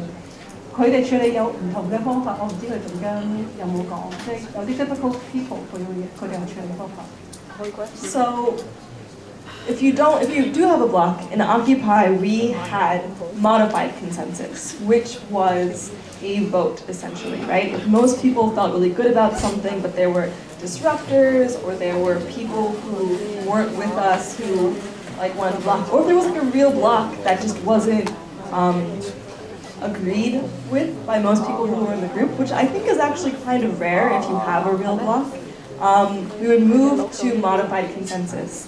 And what modified consensus means, it's a proportion of the group who is for consensus. So in a group this size, if we had one or two real blocks, but everybody else felt really positively, that would be over our decided threshold of 9/10. If we had 5 blocks, it might be closer, right? You also count stand-asides with blocks. So if you have the majority of people, if you have like a significant portion standing aside, then over 1/10 standing aside, then you don't have real consensus by this model. 佢話如果有 blog 有啲 blog 係真係認真嘅話咧，佢哋會改呢一個嘅 consensus。尤其是係全民係共識嘅話咧，佢哋會有少少一個叫做 modified consensus， 我唔知你哋有更正式共識咁樣。咁佢哋就點啊？修訂式共識咁樣。咁個修訂式共識就唔需要全部人都係同意。咁佢哋就會改就話。咁佢改其實有個 proportion 有個比例嘅，譬如話9至10，即係大部分人嘅啦。咁而家 count 嗰陣時咧，佢有啲 stand-aside 棄權嗰票嗰啲人咧，同埋呢一個 block 嗰啲人咧，都係同計算在內嘅。So something I'll say about the number we chose, 9/10. This number was too high for us generally. Most people will actually use 3/4 consensus, 75%, or 2/3 consensus. And there's a couple of reasons for that. 佢話好多時其實呢一個數其實係太高嘅，好多時喺 Wall Street 嗰陣時，佢哋會用啲低比例啲嘅，譬如話3/4啦，或者2/3嘅。佢話有原因嘅，因為其實佢哋經驗咗一啲嘅即係累積經驗翻嚟嘅智慧咧，先至講呢個數。So part of that is because you can't be hijacked if the number is lower by a very disruptive minority. So it's kind of a safeguard. And also if you have, say, CK's block was really good, and she was very persuasive and convincing, if the threshold for consensus was lower, we could actually move to have consensus on the other side, right? The minority has the ability to convince the majority if that number is lower. So 佢有兩個原因點解要改呢一個90% 嘅數嘅。第一個原因咧就係話，如果個份數去到咁高嗰陣時咧，有啲人好容易有啲極端，佢所謂嘅比較上極端或者少數嘅人咧，就會騎劫咗個大眾嘅議題。第二樣就話，如果有啲人真係好有 point 嘅，如果咁高嘅份數嗰陣時，佢根本係通唔到過嘅。一個低啲份數嘅話，就俾啲少數嘅意見嘅話咧，吸納多啲票數同埋可以通過到嘅，所以有兩個原因。So it empowers a strong, reasoned, like good minority, and it disempowers a minority who is against you and not actually part of your community.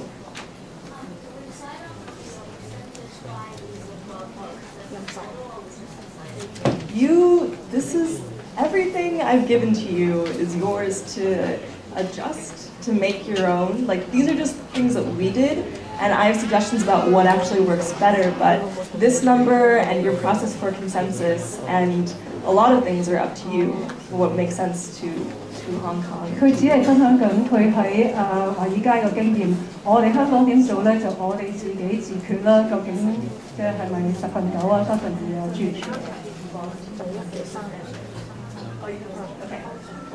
So that was long. I'm going to go into seconds again. Yeah, we're on the same page. Okay. So that was long form consensus deliberation. Like that was the long form. Now we're going to do a little role play to talk about action making consensus and quick decision making that has some kind of consensus based listening component. 佢就講過一個比較用長少少時間嘅一個共識方法。咁佢而家咧就俾我哋有一個活動咧，就係一個短打，即係一個長打，佢一個短打，想我哋試一下。So for this scenario, I'm actually going to need a good amount of volunteers because we're going to do a role play. 佢需要啲義工嚟做角色扮演。So can I get 17 people? 我要17個人，哇 Is that a lot? 17個人。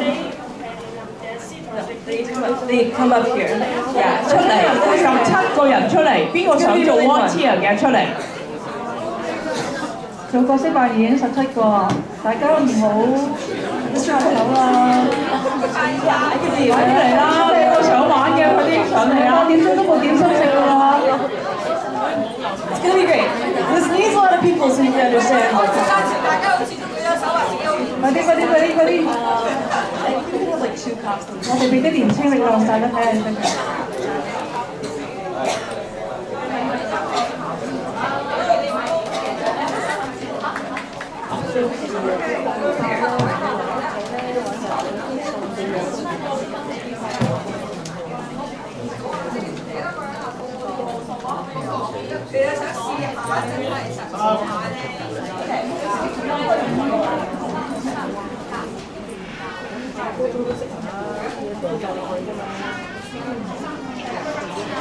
This is fine. Okay, so me and we'll be cops. Okay, so Okay, 我哋依個圖上翻譯會停止啦，其實唔係有耳機翻譯嘅，我就話做啲嘢咧就叫做多咗一條魚，不過大家 enjoy 就得啦。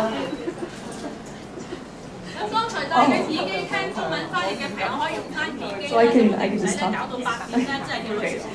Okay, so in this scenario, we are at Occupy Central, and we are occupying, and the police are on their way, and they're bashing skulls, and we are trying to decide what we want to do, basically. So you guys are just milling about, you're caught off guard, you're doing your own Occupy, you're kind of just standing around and doing whatever you're doing, chanting, practicing, hanging out. And then suddenly, you learn that they're in 3 minutes, the cops are coming, they're on their way, they're very angry. What are you going to do?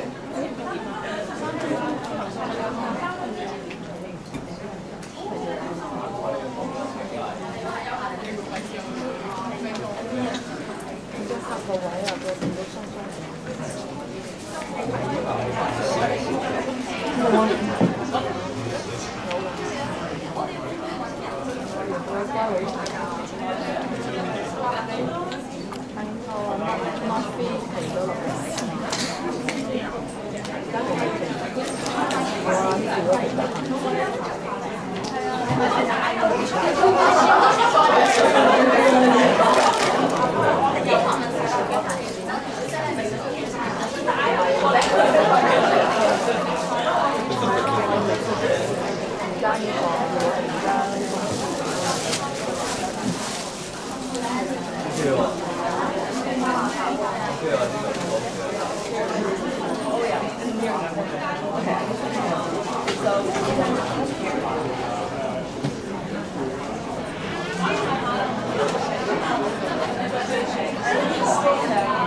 swinging. The cops are here. What are you gonna do? They're angry. They're arresting everyone. You guys need to figure it out and self-organize. They're dragging you off. You're coming over here. You're being evicted. You guys have to go. I'm sorry. You have to figure it out. We're taking you away. We're taking you away. Oh, we're taking you away. We're taking you away. You're taking you away. We're taking you away. Taking you away. Oh, you're a cop. Sorry. Taking you away.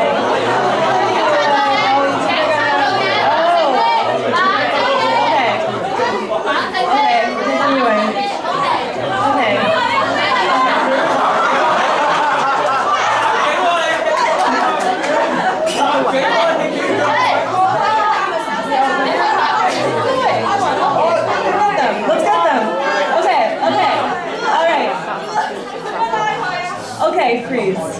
That was great. So let's talk about what just happened. What just happened, guys?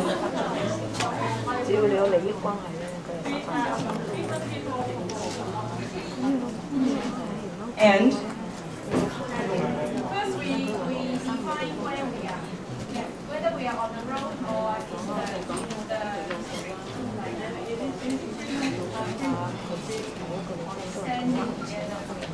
Come here. Come here. Oh, you came here. Okay. We are saying that we are just discuss a lot of proposals, and we are criminal to being just on the street. What will us do if the cops come? Are they going to be violent, or what should we do? But no conclusion. And then we kind of figure out that it doesn't matter we are not guilty or not, because the cops are coming and they're angry. And then somehow they just cut us, suddenly, and then drag some of our companions there. And then I'm really grateful that some of my friends grabbed my arm and stopped them from pulling me there. And then we started to holding together and stop them from pulling us apart. 係咯，有建議即係我哋其實之前就好似好亂咁，大家提咗好多問題嘅啫。咁但係當啲警察逼埋嚟嘅時候，又好似做一啲好無理，我哋唔知做乜事嘅嘢。咁我哋就即係會建議，我哋要有witness 啊，要有人即係知道發生咩事，或者將來會有人即係知道發生過咩事。咁我哋應該係影翻啲警察做緊啲咩嘢，同埋我哋要 call 傳媒。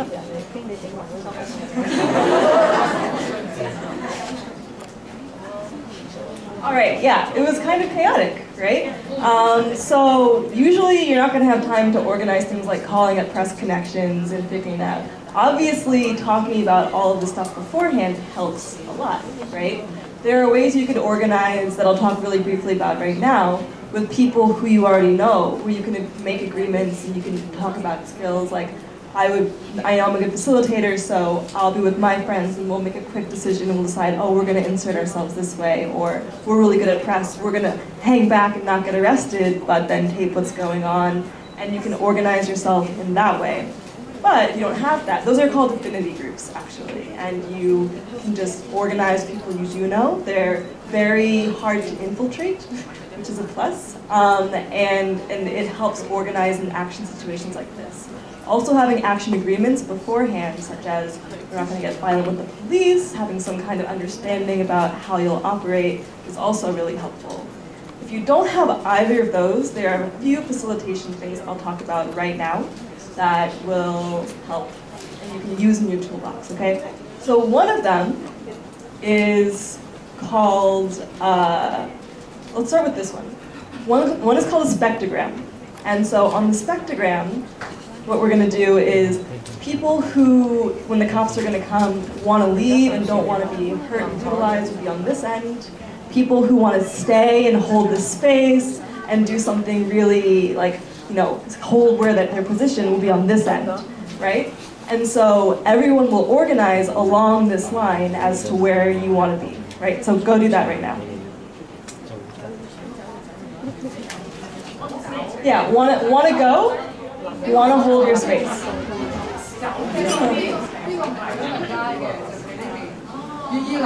Right.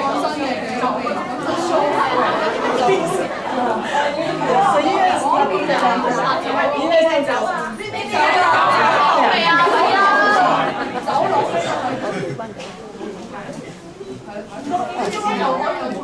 So, this is it's a spectrum, right? And so you can organize yourself anywhere along this line, right?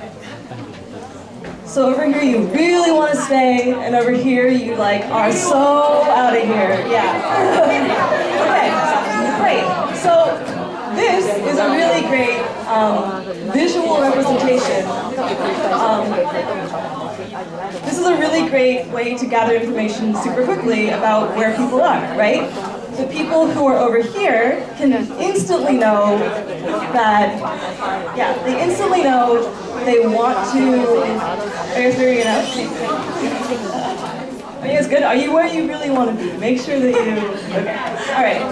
So the people over here can talk to each other, be like, okay, what's our exit strategy? How are we going to leave together? How are we going to get out of this space, right? So you guys can talk to each other about that, make sure you get away safely, and then make your escape. People in the middle, you can figure out if there's some kind of shared,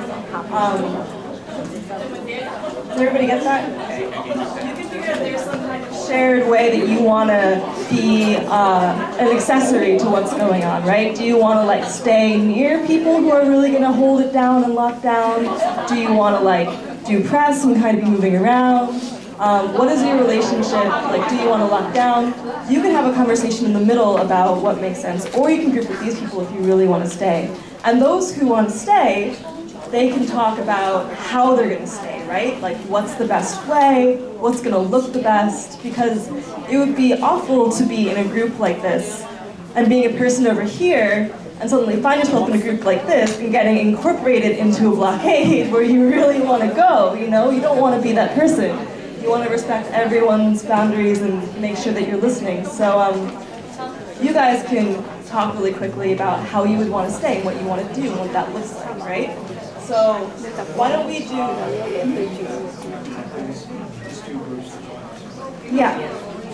Yeah, exactly. So you're not trying to convince everyone to do the same thing, especially in an action scenario. Does that make sense? Okay.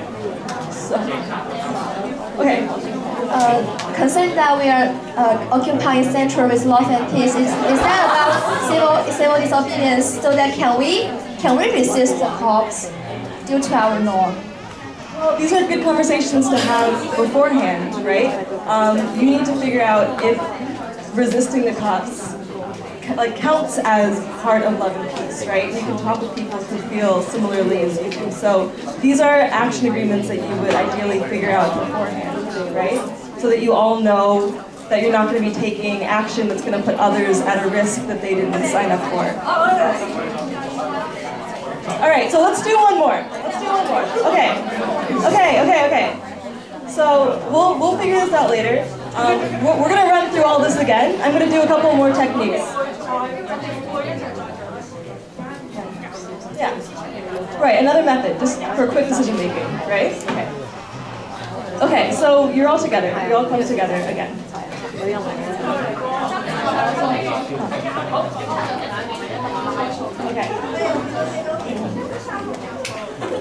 So say you want to figure out if you want to do, this is a kind of longer exercise. But say you want to try to work, you have a slightly longer time, you want to figure out if you want to do the same thing, you can gather more information. You have a facilitator who, on the news that, oh, the cops are coming, you take 2 pro-staying opinions, 2 anti-staying opinions, and then get that out there, right? So the cops are coming, I'm your chosen facilitator that you've predetermined, and who wants to stay? Give me 2 reasons really quickly.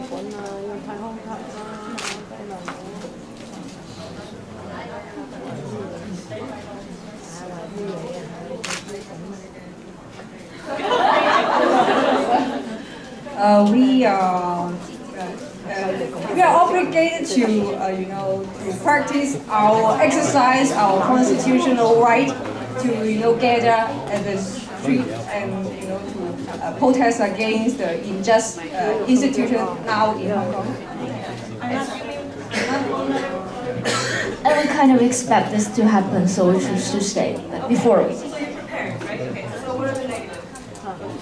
I don't want to die.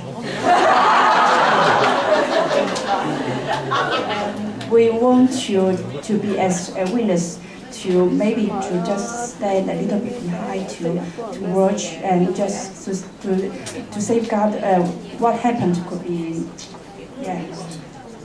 Right, so the complexity and diversity of ideas, right? If you want to live and run, then that is like you don't know how you're going to react in that moment when the cops are coming. If you want to go, that is so okay to go. But some might think that if you were choosing to leave, oh, she's a chicken, whatever, which is not true. But you're saying, no, I actually want to stay and safeguard you from whatever happens. So I'm going to like be a little bit behind you and make sure that you're okay and assist you if necessary. So everyone's kind of voiced different positions. You guys can stay and hold it down again. She can stay and kind of be in relationship to you, and then she can bolt and get out of here, right? So these are really quick ways to get ideas in the air. An even quicker one is just to popcorn, right? Like there's no stack, there's no like soliciting, it's just like, what should we do? Popcorn it. And then you say, we should go because this, or we should say because of that, or we should go because of that. It gets all the ideas out there really quickly, and then people know how to self-organize, right? And so let's try that again with just that small toolbox of things. And you guys are gonna mill about, and I'm gonna give you a couple of minutes, and you should figure out what you're gonna do. Same situation, cops are coming.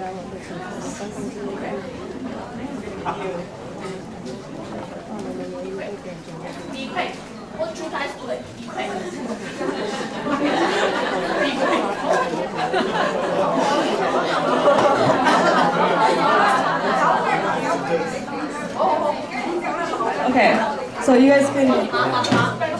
Okay. Spectrum?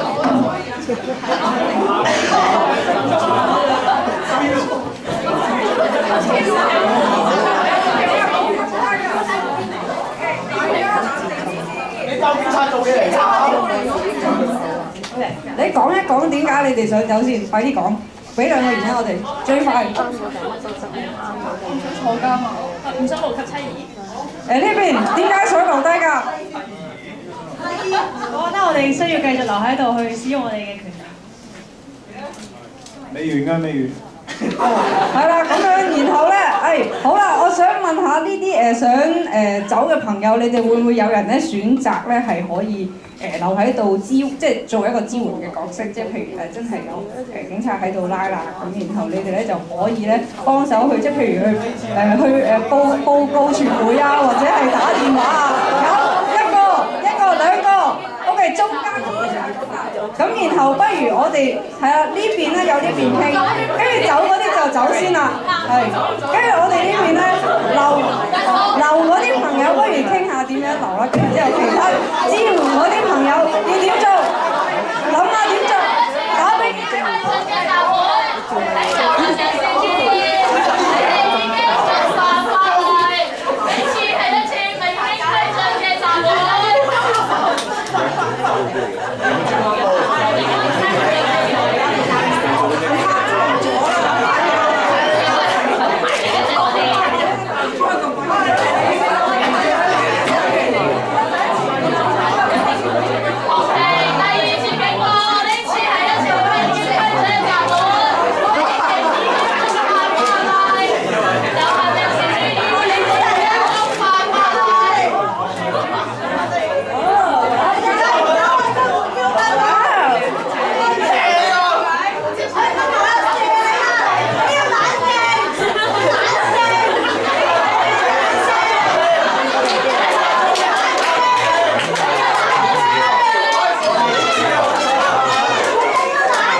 let's talk about that. Yeah. So.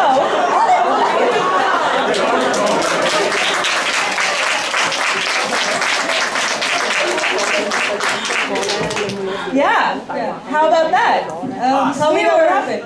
We were just saying that for us, for the people who stay, we decided for that 2 person, they decided to be our supporting team.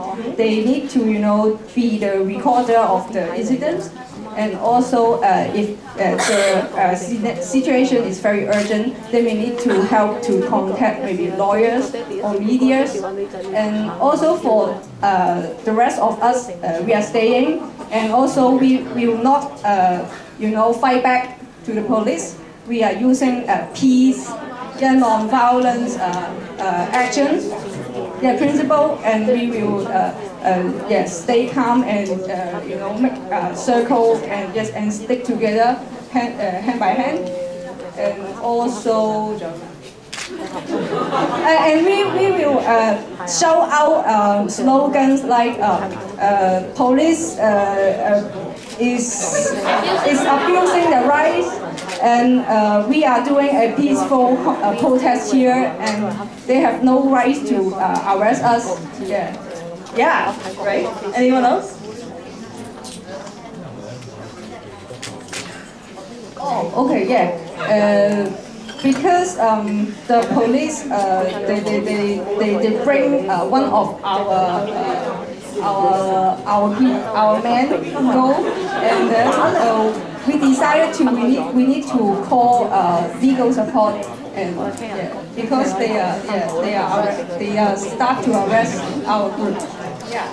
Yeah, right? That was excellent, right? A lot more thought out than the first, right? Maybe a little bit. And also, I mean, if you think about what you organized, you were together, you showed unity, you really thought about the image you were creating, you had your own media capturing the image, and then the police are suddenly the hostile people, right? Whereas if you're just a kid who's like fighting back and they drag you away, if you're looking at that from the outside, you kind of are with the police a little bit. You're like, yeah, sure, take that kid away. But you guys thought about it and turned inward, didn't engage, and were really unified on your message. So if that media piece gets out into the world, suddenly that's something that reinforces your effort, right? So there you go. I remember during our discussion, someone suggested that we all sit down because it would be harder for the police to drag us out. But then it just got, nobody sit up. And then someone suggested that we face back to the police. I'm really concerned about, giving my most vulnerable place to the police, but then everyone is doing that. And then somehow we decided to form a circle and then hold each other. So in strategic things is still a little bit chaotic, and someone mentioned that we must be non-violent, but then I don't know how to define non-violent. Like we hold each other, and then the police is holding one of them, and we are holding him back. Is that non-violent or something? Technical issues. Yeah, I know. Those are things you're going to have to work out beforehand and talk about when you're planning Occupy Central. But there is something about showing a vulnerable part of yourself to the police, right? It shows you are totally at their will. You're not fighting back, right? You're holding each other. And I don't think that from the outside that would have read as violence, right? It's about how it reads mostly. And so something to consider. I think it was actually a really smart, quick decision that you guys made. So kudos. It was really well done. Yeah, thank you guys for all of that.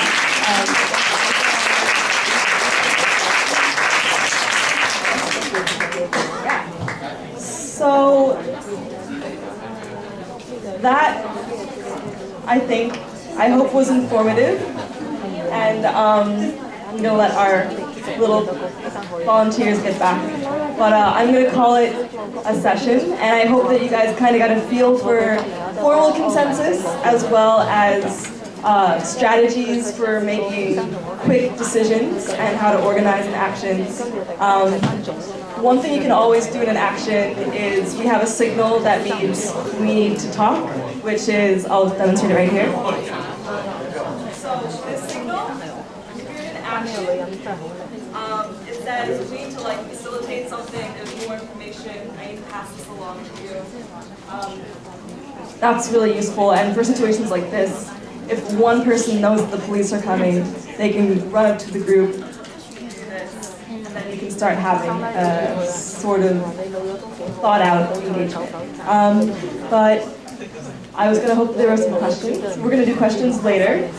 And 大家或者喺呢個時間，即係我諗咧，無論玩嘅同埋做嘅，可能坐喺度即係睇都好緊張啊！咁有咩問題即刻問咗先，然後我哋就請阿陳建文教授係回應一下。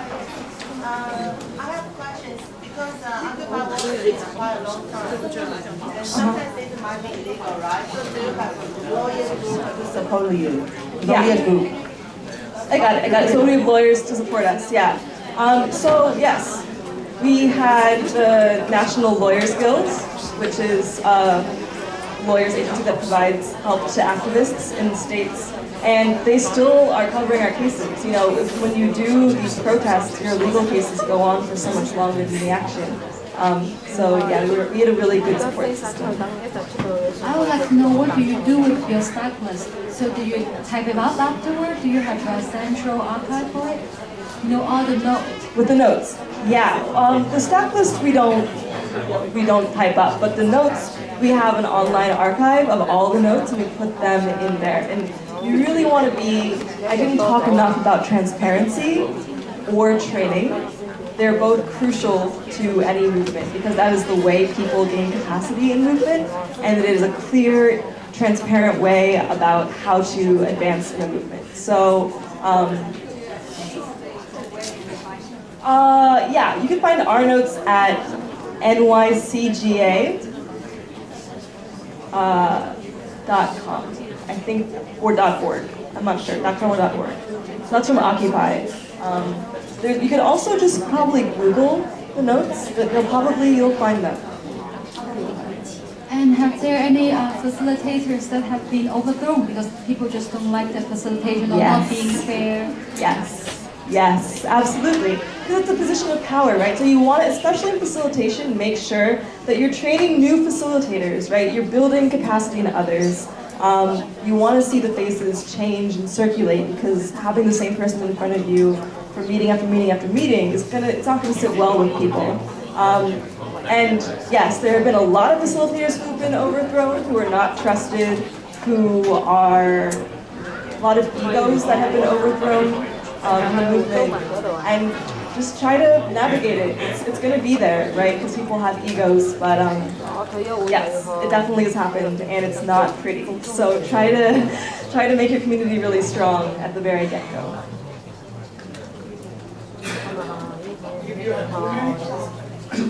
If you have too many participants and you can't discuss in a group, so maybe we have to split into several groups. So how can you reach consensus under these situations?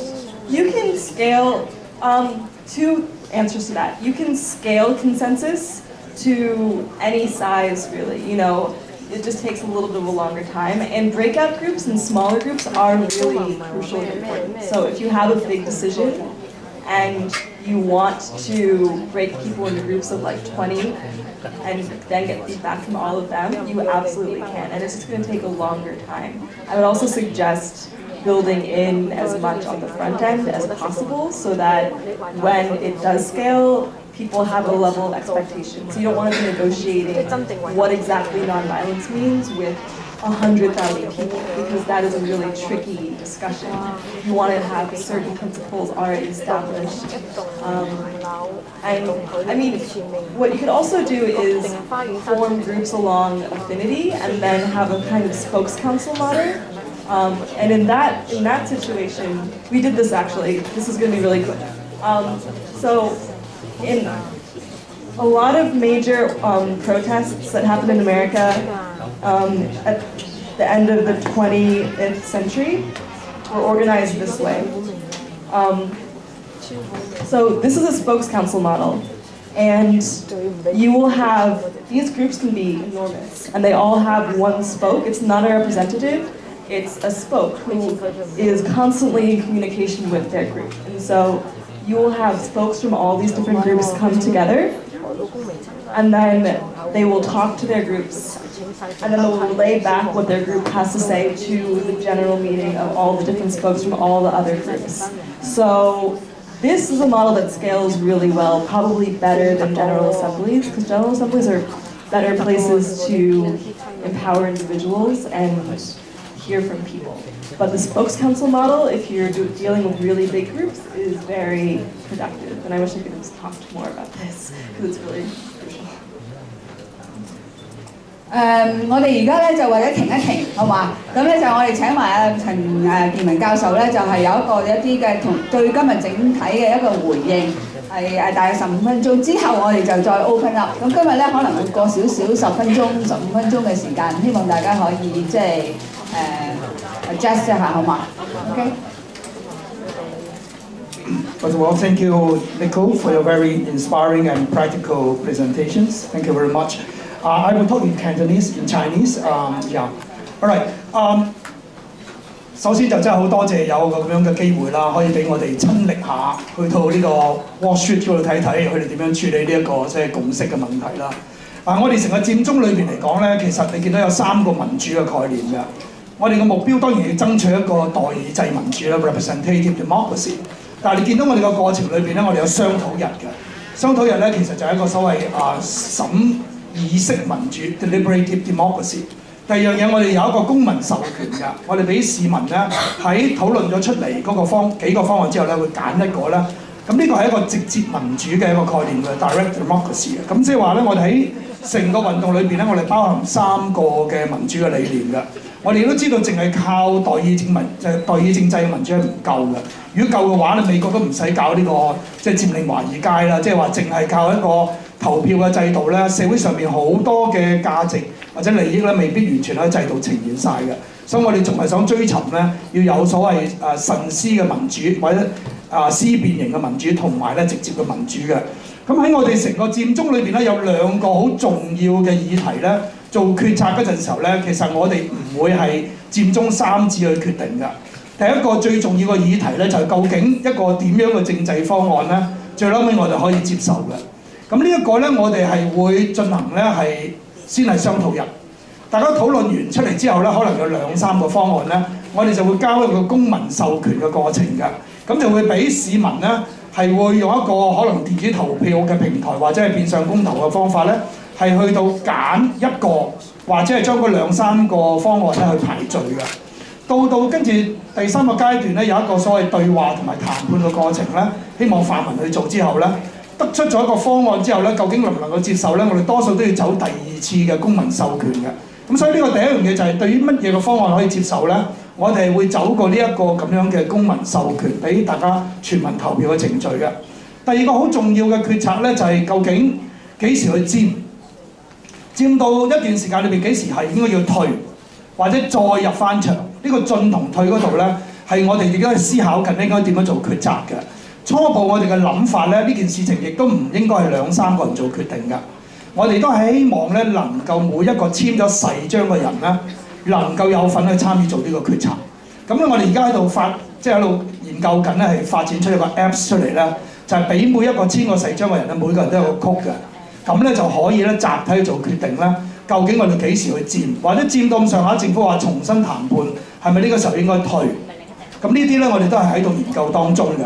咁但係無論係呢2種嘅大嘅決定都好啦，我哋都希望喺之前咧，首先有商討先嘅，即係話有充分嘅討論之後咧，先至進行一個投票嘅。所以我覺得今日呢一個 workshop 咧，對我都係有特別有意義嘅。我哋而家未詳細去個計劃咧。有關到最後真係政府唔俾一個符合國際標準嘅普選方案嗰陣時咧，點樣佔法咧？我哋其實係未進入一個咧好細緻嘅規劃㗎。我哋而家只係有一啲好基本嘅原則嘅啫，即係譬如話我哋係非暴力嘅，一定係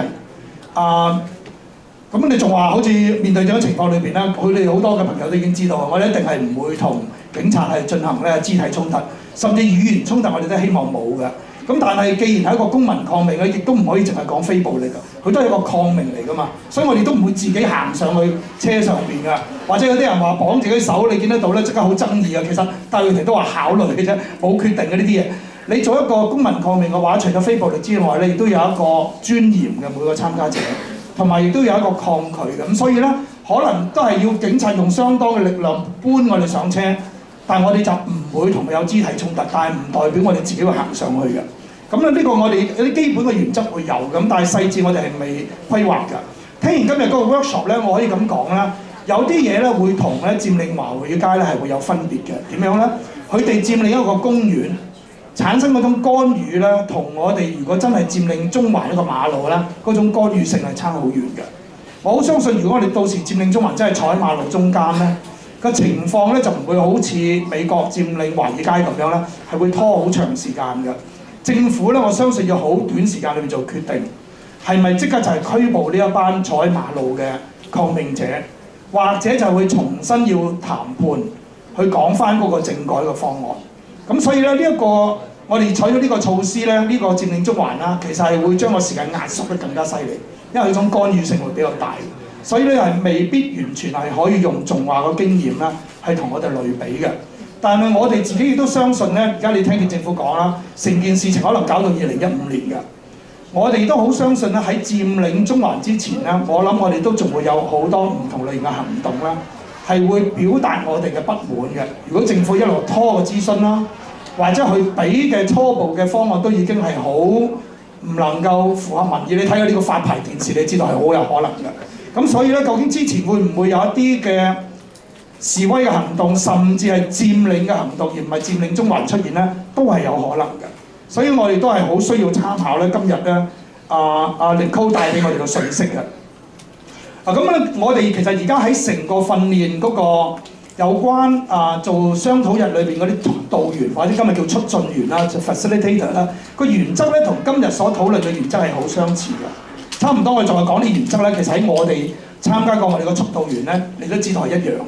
好相似，但係咧今日咧係有個好特別嘅地方咧，係同我哋商討日咧坐喺一個好安靜嘅地方、可控制嘅環境好唔相同。佢係講緊喺現場裏邊咧，有好多嘢係好值得參考嘅。譬如話要同大家打下氣啦，因為如果坐2日1日，可能都已經嗰啲人謝謝地㗎啦。咁要諗下點樣能夠喺討論之前咧，能夠大家有 mood 啦，要打氣啦，手勢啦，即係今日裏邊嚟講咧，點樣去喺嗰個現場裏邊咧？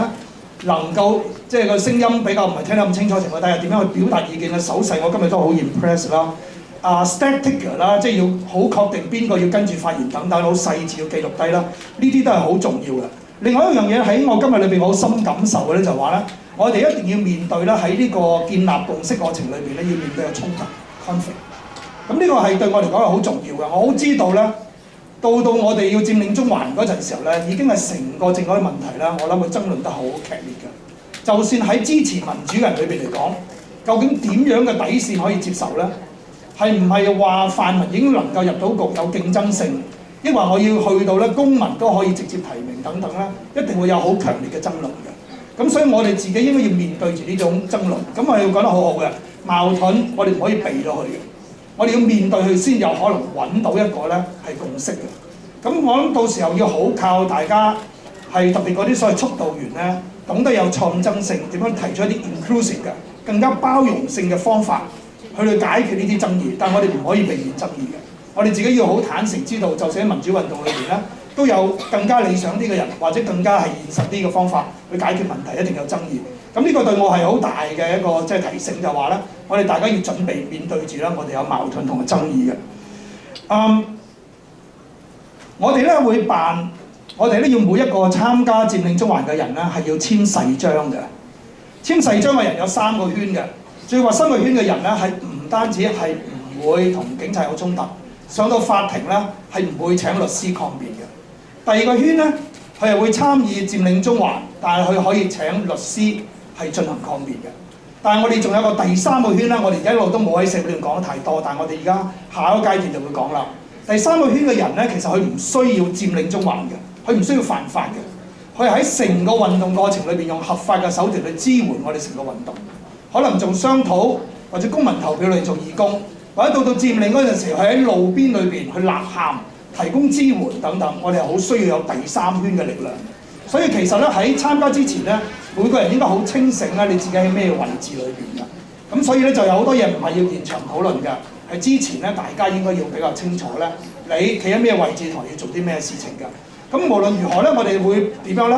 每一個參加嘅人要簽誓章之後咧，要參加我哋一個工作坊。呢個工作坊係涉及到咧，我哋本來諗住一個非暴力訓練嘅。呢個非暴力訓練分3個部分。第一，我哋會講解公民抗命裏邊點解和平非暴力係咁大力量。第二樣係學習情緒嘅控制嘅，包括對側緊人嘅情緒嘅控制，你嘅伙伴等等。第三樣嘢咧就係當警察有唔同嘅方法控制我哋嗰陣時候咧，我哋要點樣應對？包括就三子被捉咗啦，冇咗現場嘅所謂領袖嘅話，應該點樣處理咧？呢啲我哋都會係要大家咧係按住唔同嘅情景咧，係早啲咁多訓練咧點樣應對嘅。咁但係咧，我聽完今日之後咧，我覺得咧，亦都有一個部分咧，我哋要加喺我哋嗰個工作坊裏邊咧，就係喺現場裏邊咧有關共識嘅建立嘅。咁呢個咧，我好相信會係喺我哋嘅成個嘅訓練裏邊㗎。嗱，我最後只係提一點嘅啫，會有相同又有唔相同啦。但係我覺得最相同嘅地方係一個精神嘅地方啦。佔領華爾街嘅運動同我哋都好啦，其實話俾你聽，我哋係反佔領。其實我哋係反佔領嘅。佔領華爾街咧，其實係見到咩現象咧？就係我哋嘅經濟生活咧已經俾少數人佔領咗，所以佢哋透過嗰個佔領咧去反呢個佔領。咁而其實我哋見到香港嘅公權力咧，其實一早已經俾少數人佔領咗嘅。我哋嘅議會俾功能團體，我哋嘅特首俾小圈子，所以其實我哋嘅佔領咧，啲人成日講話我哋搞亂世界乜乜乜，佢哋就係睇見物理空間就係中環，但係真正嘅佔領已經發生咗，就係我哋嘅公權力被佔領。咁呢個就係我哋相同嘅地方。我哋佔領係為咗反佔領。多謝。好多謝陳健民教授。就係陳健民教授，或者你唔好耐住啊，請你喺呢度先，好嘛 ？OK， 我哋而家咧就雖然時間係比較緊密，但係我相信大家咧都可能有啲 Q&A， 即係嘅呢個時節係想係趁呢個時候係提出呢個詢問。無論係對 Nicole 同我哋做嗰啲啦，抑或係頭先阿陳健民嘅一個回應，咁或者而家咧就可以開始呢個 Q&A。咁即係當大家喺度諗緊有冇問題或者點樣問嘅時候咧，我想再提醒一次大家咧，我哋有個箱嘅。咁咧就或者一路嘅時候咧，就好似我諗好多教會都係咁樣傳㗎啦。咁咧就傳落咗，因為咧就我相信大家都好中意阿 Nicole 今日嗰個 workshop 㗎，係咪？就算其他啲部分大家都覺得都 OK 啦，係嘛？嗱，如果I'm asking them how they define your organization， 咁佢喺紐約嚟嘅，大家都知道開支唔少，咁所以咧就係希望大家隨緣落座。我而家就大家有邊個問題啊？我有問題，我講咗我個問題先。各位朋友真係好辛苦嘅個 workshop，我哋咧希望1蚊得1蚊，5蚊得5蚊，多多益善，少少無拘。有個袋有幾多散紙，我含晒出嚟，冇散紙啊！紙幣都得。咁另外咧，真係有一樣嘢咧比較正經要同大家宣佈一下嘅。我知道後邊有啲記者嘅朋友好清楚係記者朋友。咁咧今日亦都見到有啲朋友仔咧都係攝錄咗全場嘅。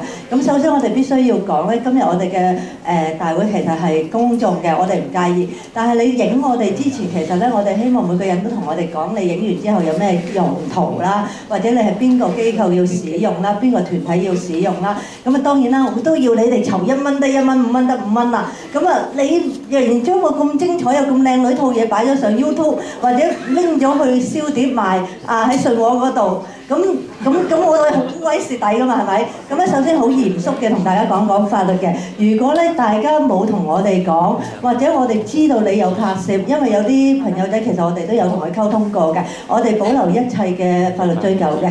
咁我哋就希望大家即係多多尊重，亦都希望大家即係有任何嘢大家多啲溝通，咁就無謂有不必要嘅法律行動啦。咁佔領中環之前，你哋佔領咗我哋成日嘅一個肖像權嘅時候，希望大家都可以尊重翻我哋，交翻俾志君。係，大家請問有邊位有問題啊？嘉齊。你覺得咧，你佔領華爾街過後，其實有好多嘢係即係經驗累積咗啊，關於你建立呢個共識決策啊等等。其實你覺得呢一啲嘅經驗會唔會係影響到之後嘅社會運動嗰啲人啦，或者運動啦，同埋其實你有冇諗過點樣去將呢啲經驗係流傳落去？跟住陳健民，我都有問題想問下，就係頭先即係聽完Nicole佢分享，其實佢係都好注重，其實呢個係一個 transformation 嘅過程嚟㗎嘛，你即係佔領入邊係學到嘢，同埋你係改變咗你個人嘅諗法等等。咁想問翻佔領中環入邊，其實即係有冇考慮過呢樣嘢咧？譬如你講話 D-Day 2啦，其實唔同嘅團體佢喺度自己做咗即係佢哋所謂 D-Day 2，咁之後佢哋可能個內容啊，或者佢哋所諗嘅嘢係好唔同喎。咁之後如何係佢哋可以大家交流啊，或者甚至乎串聯咧等等，有冇考慮過呢啲嘢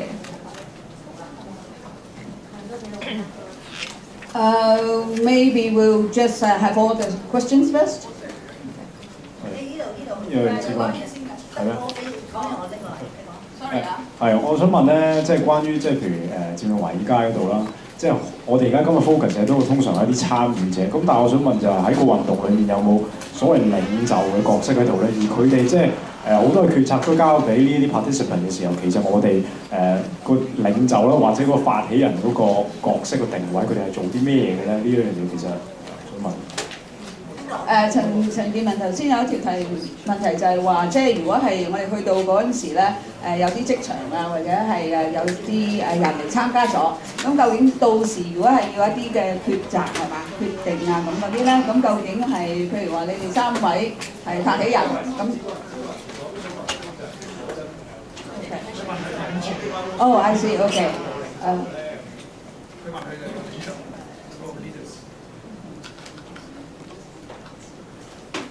我係咪可以繼續問啊？子君。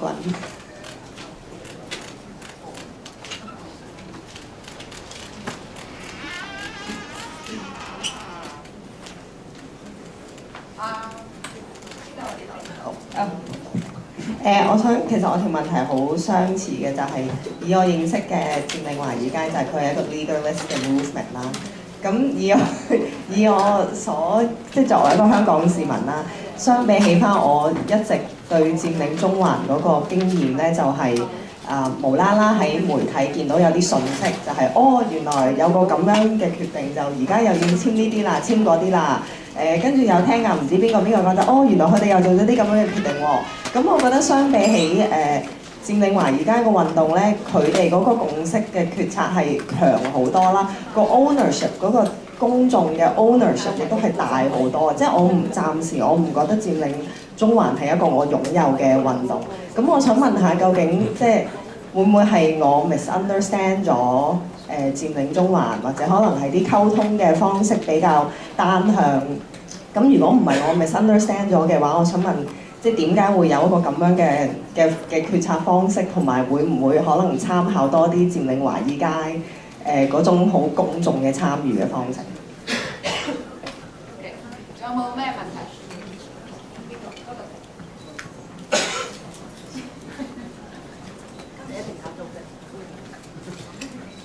我想問陳教授佔中嘅問題咧，到而家為止其實第一次 D-Day 跟住第二次 D-Day 有唔同嘅團體搞啦，咁我自己都有參加過，但我發覺咧個 D-Day 中間你真係去 mobilization 嗰個過程咧，其實都係通過好多唔同嘅團體。咁我發覺問題或者我自己經驗咧，我識好多朋友咧，其實平時咧就好日都唔會參加任何團體嘅。但佢哋未必反佔中過，可能會有興趣或者想知多啲，但佢哋又唔會好主動，即係為一個團體參加走去 join 嘅。咁其實咧，相反而家你揾到人去參加嗰啲咧，都係平時會有一啲唔同各類嘅聯繫嗰啲人先會，一係即係最大社工啊、教師啊，我去參加啲組織。咁其實好局限嘅，我會覺得根本喺個組織上面都入唔到去好多人。嗰啲人平時你話佢懶緊又好乜都好啦嚇，但係佢未必係真係反對呢樣嘢，但係佢哋。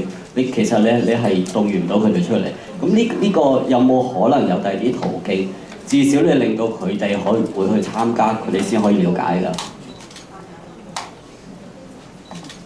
仲有冇問題啊？頭先有一個咩？邊度先？想問翻 Nicole 啦，即係嗰個佔領華爾街，即係佢自己覺得佔領華爾街嗰個運動其實究竟成唔成功？咁如果成功嘅話，咁香港最需要學啲咩？如果唔成功，咁點解香港又要參考即係佢哋嘅運動？因為我邀請佢嚟。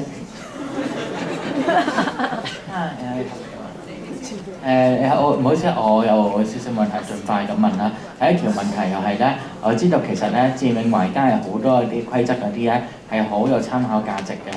但係咧，如果另一方面咧，如果係喺香港環境嗰度咧，如果就係咧會有太繁複嘅規則嘅話，又可能會係可能會趕走一啲普通市民，呢個可能係2日都會喺度，唔知嗰一點。第二係啊，呢個係比較 off topic，但係佔中咧而家咧就好似咧就唔係好得個年青人嘅歡心。而家發覺其實我個人見到咧就係咧，我個人其實好唔少年青人咧，就算好關心時事嘅，好關心本土，但係咧佢都係咧對佔中又唔係太接受喎，甚至都冇參加到嗰啲大專商討嗰啲啊。其實唔知會有，即係話呢個係你可以有個睇法，當然如果冇睇法都可以唔答。同埋另一個就係一個比較嚴肅嘅直接嘅問題嘅，就係咧頭先陳健民教授頭先講過話，可能有 Apps 嘅佔中，但係如果係一啲人咧係咧即係個電係冇嗰啲 iPhone 嗰啲嘅點算？起碼我部電話咧其實都好舊嘅，完全玩唔到 Apps 嘅。咁樣佔中又點樣可以照顧到一啲咧係冇 high tech 嘢嗰啲人嘅需要咧？好直接。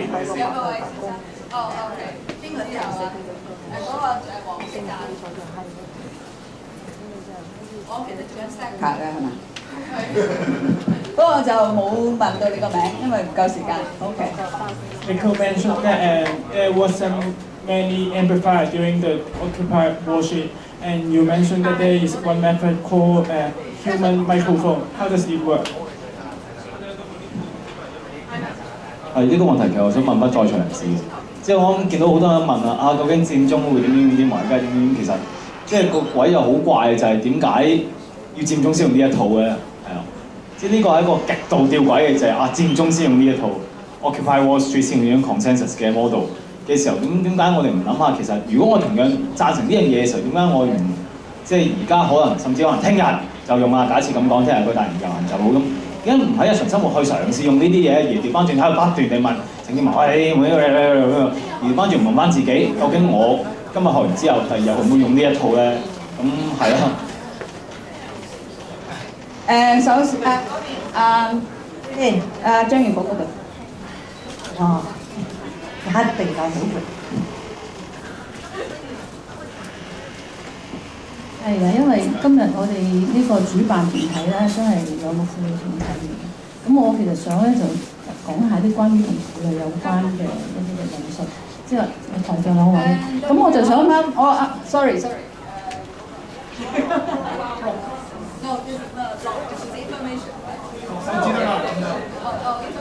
對唔住啊，原來咧就係6點後呢間房咧係有人要上堂嘅，咁所以咧已經有學生喺出邊㗎啦，咁咧就10分鐘好唔好啊？咁所以咧就係小薇薇可以盡快。係，我又想問下Nicole咧，即係如果你係喺嗰個過程裏邊咧，即係 Wall Street 嗰個佔領嗰度咧，作為一個女性，即係你會唔會有啲係因為一個女性嘅身份係需要特別注意咧？喺呢個過程裏邊咧，想請你講下。咁另外想請下陳教授咧，就講一講咧，即係話喺呢個佔領中環嗰個計劃嗰個過程裏邊咧，嗰個對於嗰個基層婦女嗰個關注嗰度，即係等佢哋可以多啲人去了解呢樣嘢，同埋參與嗰度，而家做緊啲咩嘢咧？仲有冇？冇㗎啦。如果冇就請佢哋回答一下啦。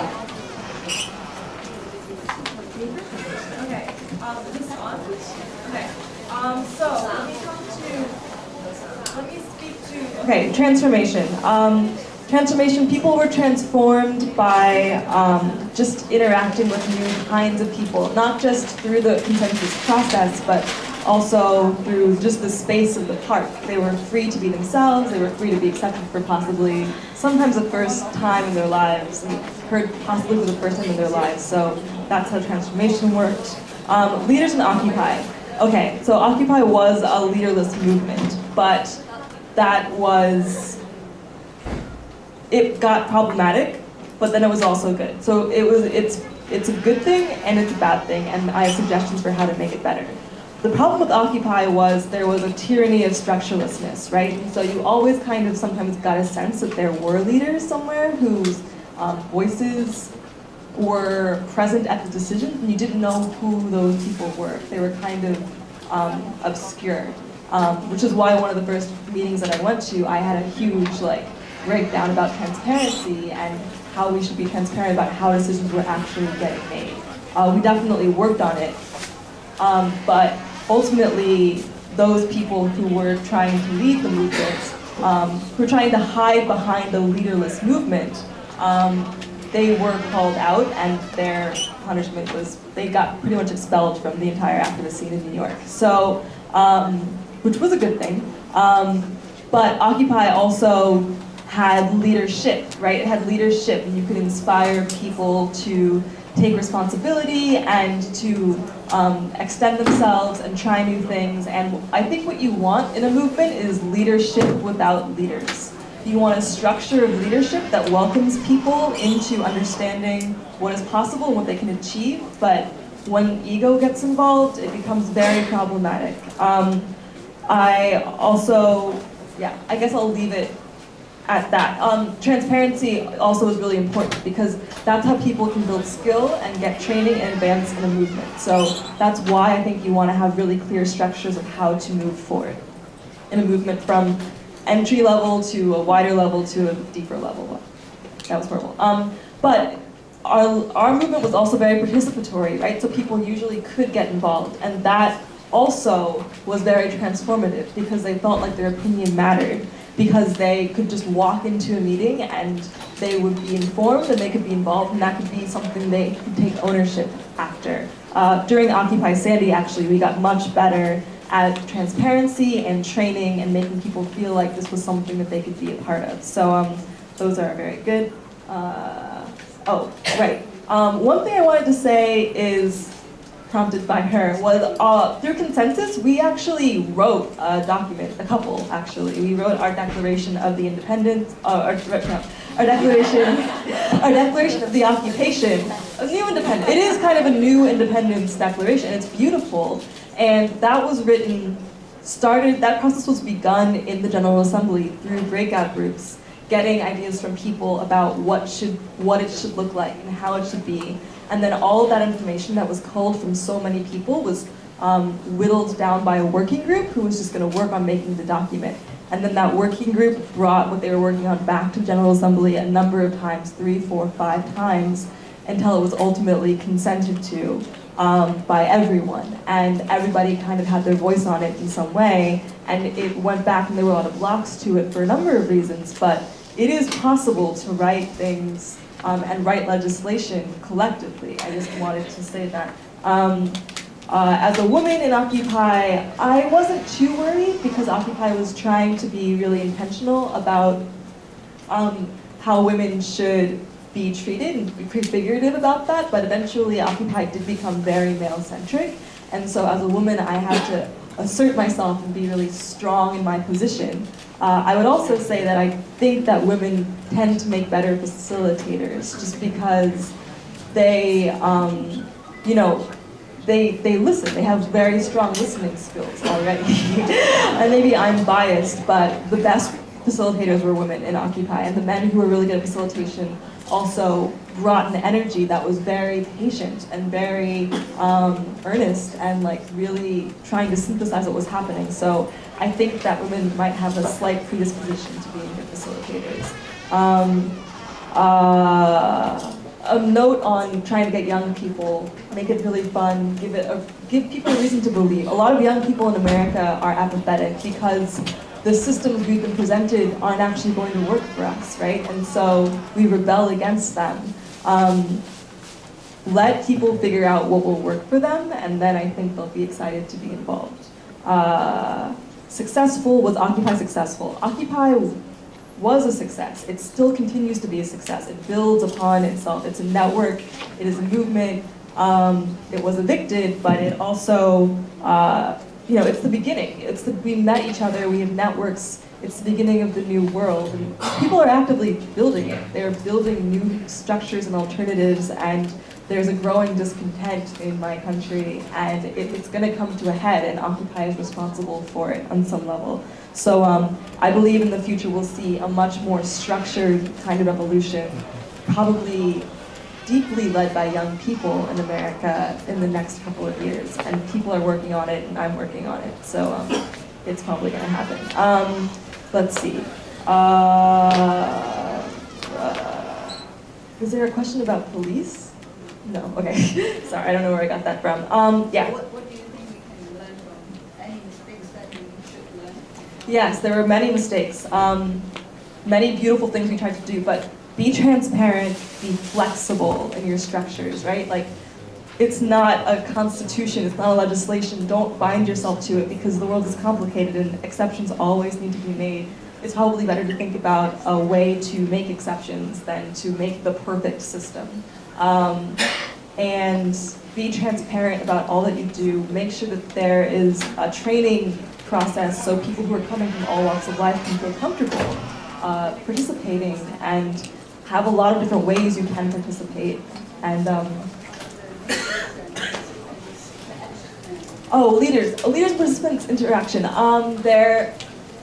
Yeah, I mean the best kind of there were people would lead by there are two ways, right? People would lead by example and be like listen to people and care about people and really pay attention to them, and those were the best kind of leaders. Those were the leaders that people never turned on because they were being good movement participants, you know? That's what it looks like.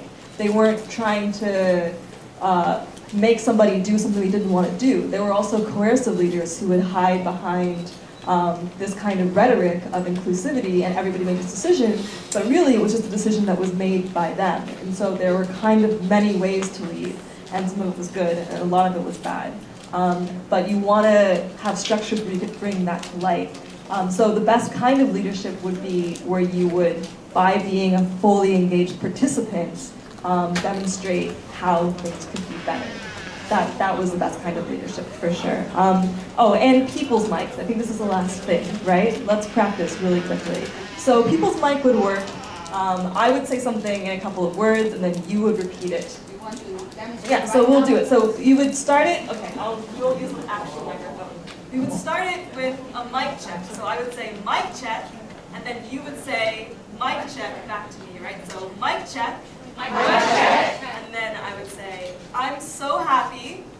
I'm so happy to be here. To be here with you all. With you all in Hong Kong. In Hong Kong. You will all. You will all. Certainly. Certainly. Have a very grand. Have a very grand. Democratic revolution. Revolution.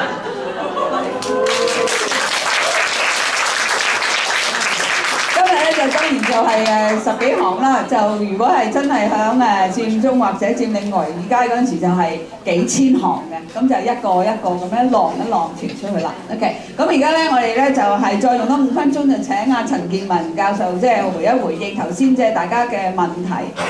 就我哋會盡快撤退，不過就原來佢6點半。因為出邊啲同學喺度等緊啊，覺得我哋佔領緊嘅，所以今日唔係爭普選啦，我2分鐘啊，真係唔能夠一一答啦，因為真係有眼。而家呢個係真空㗎，因為佢6點半先係佢哋㗎。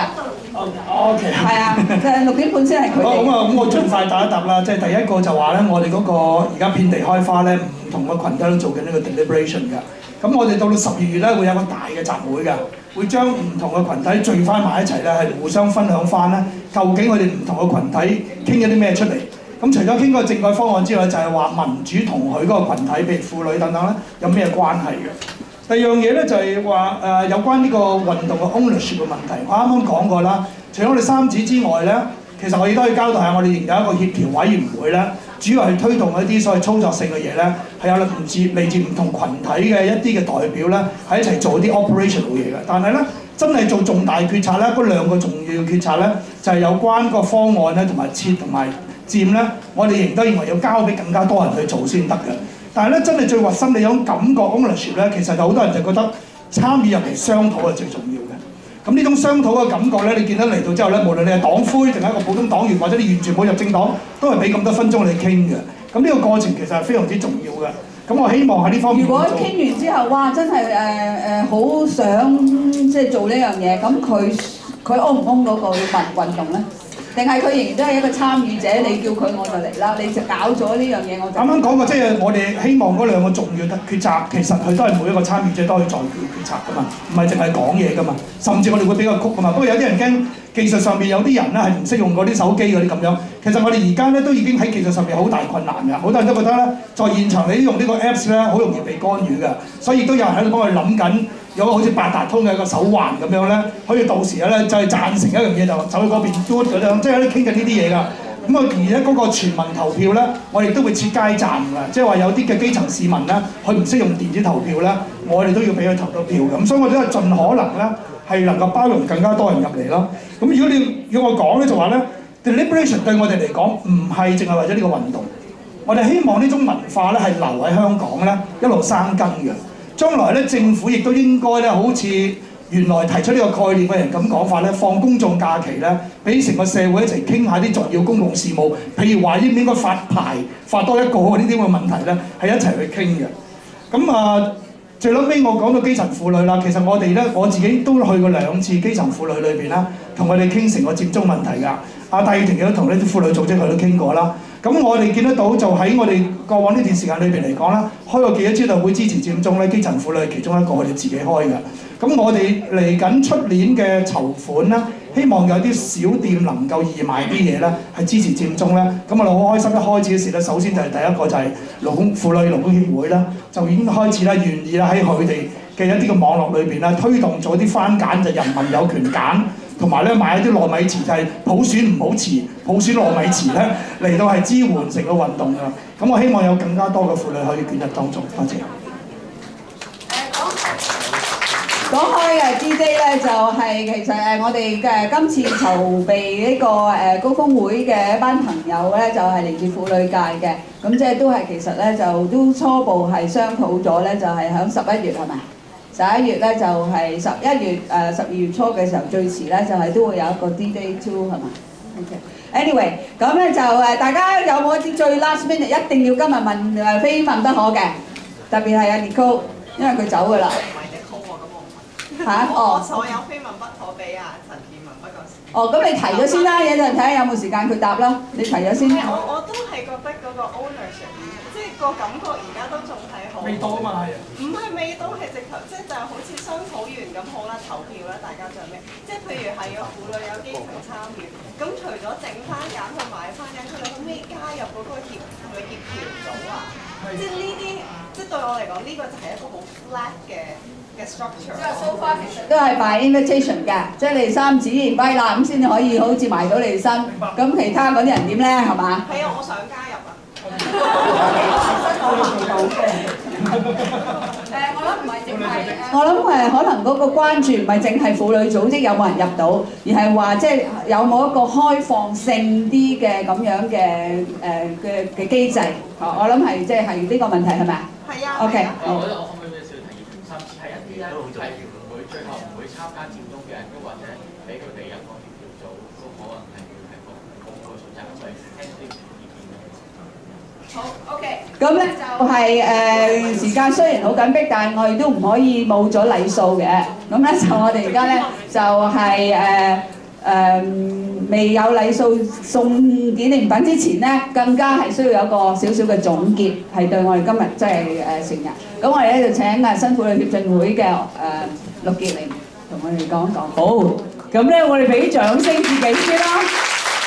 咁咧就真係好多謝大家今日嚟參加啦，同埋咧我諗我哋要俾啲熱烈掌聲咧一路以嚟幫手籌辦呢個workshop 嘅義工啦，同埋啲各位支持嘅朋友啦。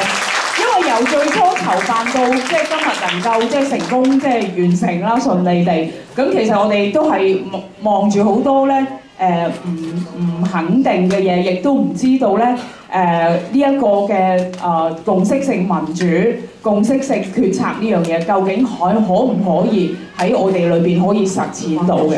咁但係咧，我哋喺中間學識咗一樣嘢咧，就係話冇嘢係唔可能嘅。只要我哋嘅信念夠強嘅話，我哋認為，喂，我哋喺整個佔中以至到普選嘅爭取運動裏邊咧，其實係藉住呢一個機會，係讓我哋咧能夠每一個人，無論佢係屬於咩少數群體都好，佢能夠有一個聲音，有一個參與，有一個決定。頭先講嘅 ownership 喺每一個人身上高。咁如果一個運動要由咁樣一路走到去一個咁嘅階段嘅話咧，其實係好需要咧每一個群眾嘅一同去參與嘅，就係我哋今日搞呢一個嘅 workshop 嘅其中一個好重要嘅目的嚟嘅。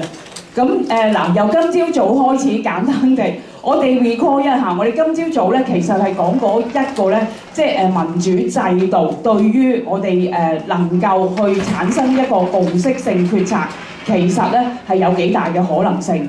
喺裏邊我哋睇到咧就話一個民主制度其實都係可以咧去要求大家一齊去決定一啲嘢，而唔係以一個咧少數服從多數嘅過往一個慣常我哋好簡單嘅想像關於民主嘅睇法，反而係一個即係唔係話我係少數咁咧，我哋就 rule out 佢啊，反而係我希望頭先大家經歷到喺個 workshop 裏邊，就係無論佢係少數係多數。係有咩意見？我哋就算佢係 block 我哋係嘛，或者係喂佢都唔想參與 stand 啊、嘥啊咁樣樣。咁其實我哋都盡量用一個精神，就係邀請佢話俾我哋聽，究竟佢嘅諗法係啲乜嘢，佢關心嘅係啲咩問題。咁我覺得呢一個精神係無論由我哋今日而家做嗰個 workshop 嘅喺社會行動裏邊嘅一個態度之外，就係話甚至我哋form一個 government， 我哋去成立一個政府、成立一個政治制度嘅時候咧，都應該將呢一種精神咧擺到喺呢個制度裏邊。究竟點樣做，我哋唔知道，但係嚟緊我哋真係要加速腳步去諗。正如今日林dục水老師所講咧，就係話我完全感受到，我覺得同台灣差唔多。佢就係話咧，即係其實嗰個社會大眾咧係好可愛，越嚟越可愛，係可以信任。即係我哋今日去睇翻周庭啊、周庭啊。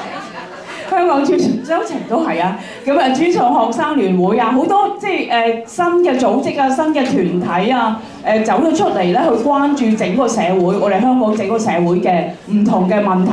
有人關於即係有人搞我哋嘅郊野公園嘅時候，有人搞我哋嘅龍尾泳灘嘅時候，有人搞我哋新界東北嘅時候，我哋都有唔同嘅人走出嚟咧，去守護我哋所擁有嘅嘢。咁其實我哋係見到希望嘅喺呢個地方，只不過好似阿林老師話齋，我哋反而見到嗰啲好似坐喺上層嘅人咧，就越嚟越唔似樣啦，嗰個信任度咧越嚟越唔得啦咁樣。咁去到一個咁嘅時刻咧，我哋會覺得咧係真係要全民起嚟、全民覺醒嘅一個處境嚟嘅。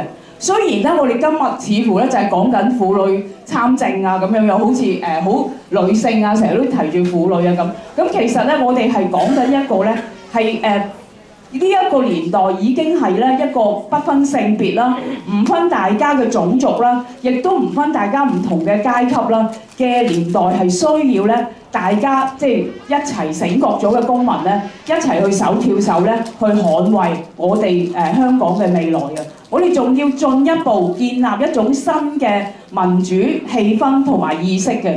咁而呢一個咧，我哋睇到我哋即係主辦團體同埋好高興有啲協辦團體一齊加入啦。我哋睇到咧呢一個嘅重要性啊，佢真係能夠改變一個咧我哋而家社會分裂咗啊！即係你覺唔覺得？我唔知大家感唔感受到，係一個好分裂嘅社會，一係咧就左，一係就右，一係就啱，一係唔啱。我哋碰埋一齊咧，好快就唔能夠討論嘢。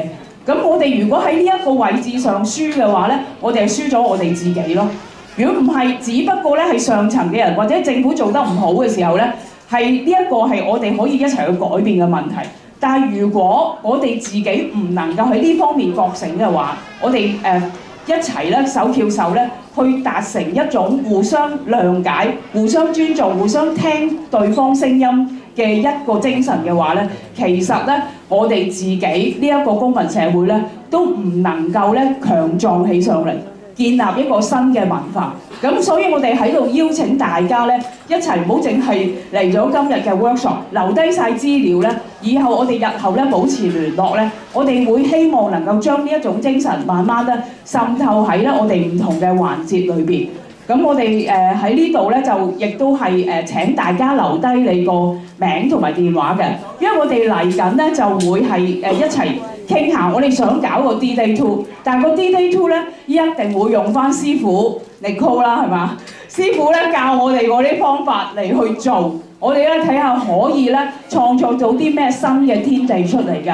咁我哋希望咧邀請大家一齊咧嚟集思廣益。咁我哋喺呢一度咧，最後就真係好多謝陳建文教授啊、Nicole 啊，同埋咧所有今日即係幫過手嘅朋友啊、講者嘉賓啊咁樣樣，我哋俾啲熱烈掌聲大家先。好，咁我哋交翻俾阿志君。因為最後2分鐘啦，咁咧就係首先咧就當然咧致送紀念品，咁咧就係 Nicole please，this is just a small souvenir。It will add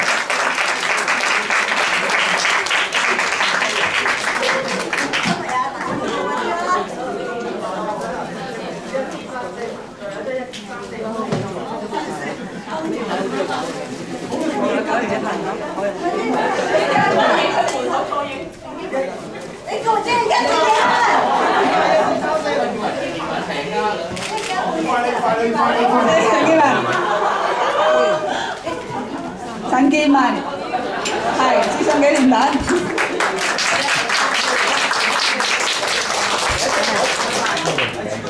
跟住係何志坤。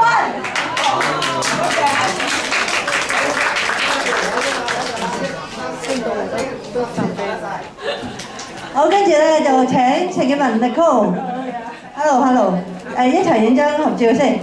但係咧喺呢度咧，亦都想呼籲下大家，其實或者唔需要我呼籲㗎啦，因為咧就都差唔多係一呼百應。咁大家都知道，聽日咧就係為我哋嘅香港有得揀，唔止電視台。我哋咧聽日有幾度可以大家參與嘅，但係都其實雖然兵分幾度，但係都係大家集合翻2點鐘。香港電視嘅員工會係響9號碼頭出發，行去政總。3點鐘政總嗰度有集會，但係同時3點鐘咧響東角道銅鑼灣咧亦都有遊行，然後去到政府總部集會。呢個係香港要揀啊！我哋要將嗰個揀啊選擇權啦攞翻自己嘅手裏邊，無論係電視台，抑或係我哋嘅特首 ，OK？ 我哋明啦，心照。多謝大家。好啊，合照影咗㗎啦。好多謝大家，亦都好謝謝。跟住如果大家可以留步，就可以出面影下，亦都好多謝咧就。大家唔好走住，你哋坐翻喺原位。亦都好多謝咧，就係嘉賓如果坐第一行，跟住要上堂嘅同學，就係俾少少時間我哋，可唔可以啊？少少時間。OK，多謝。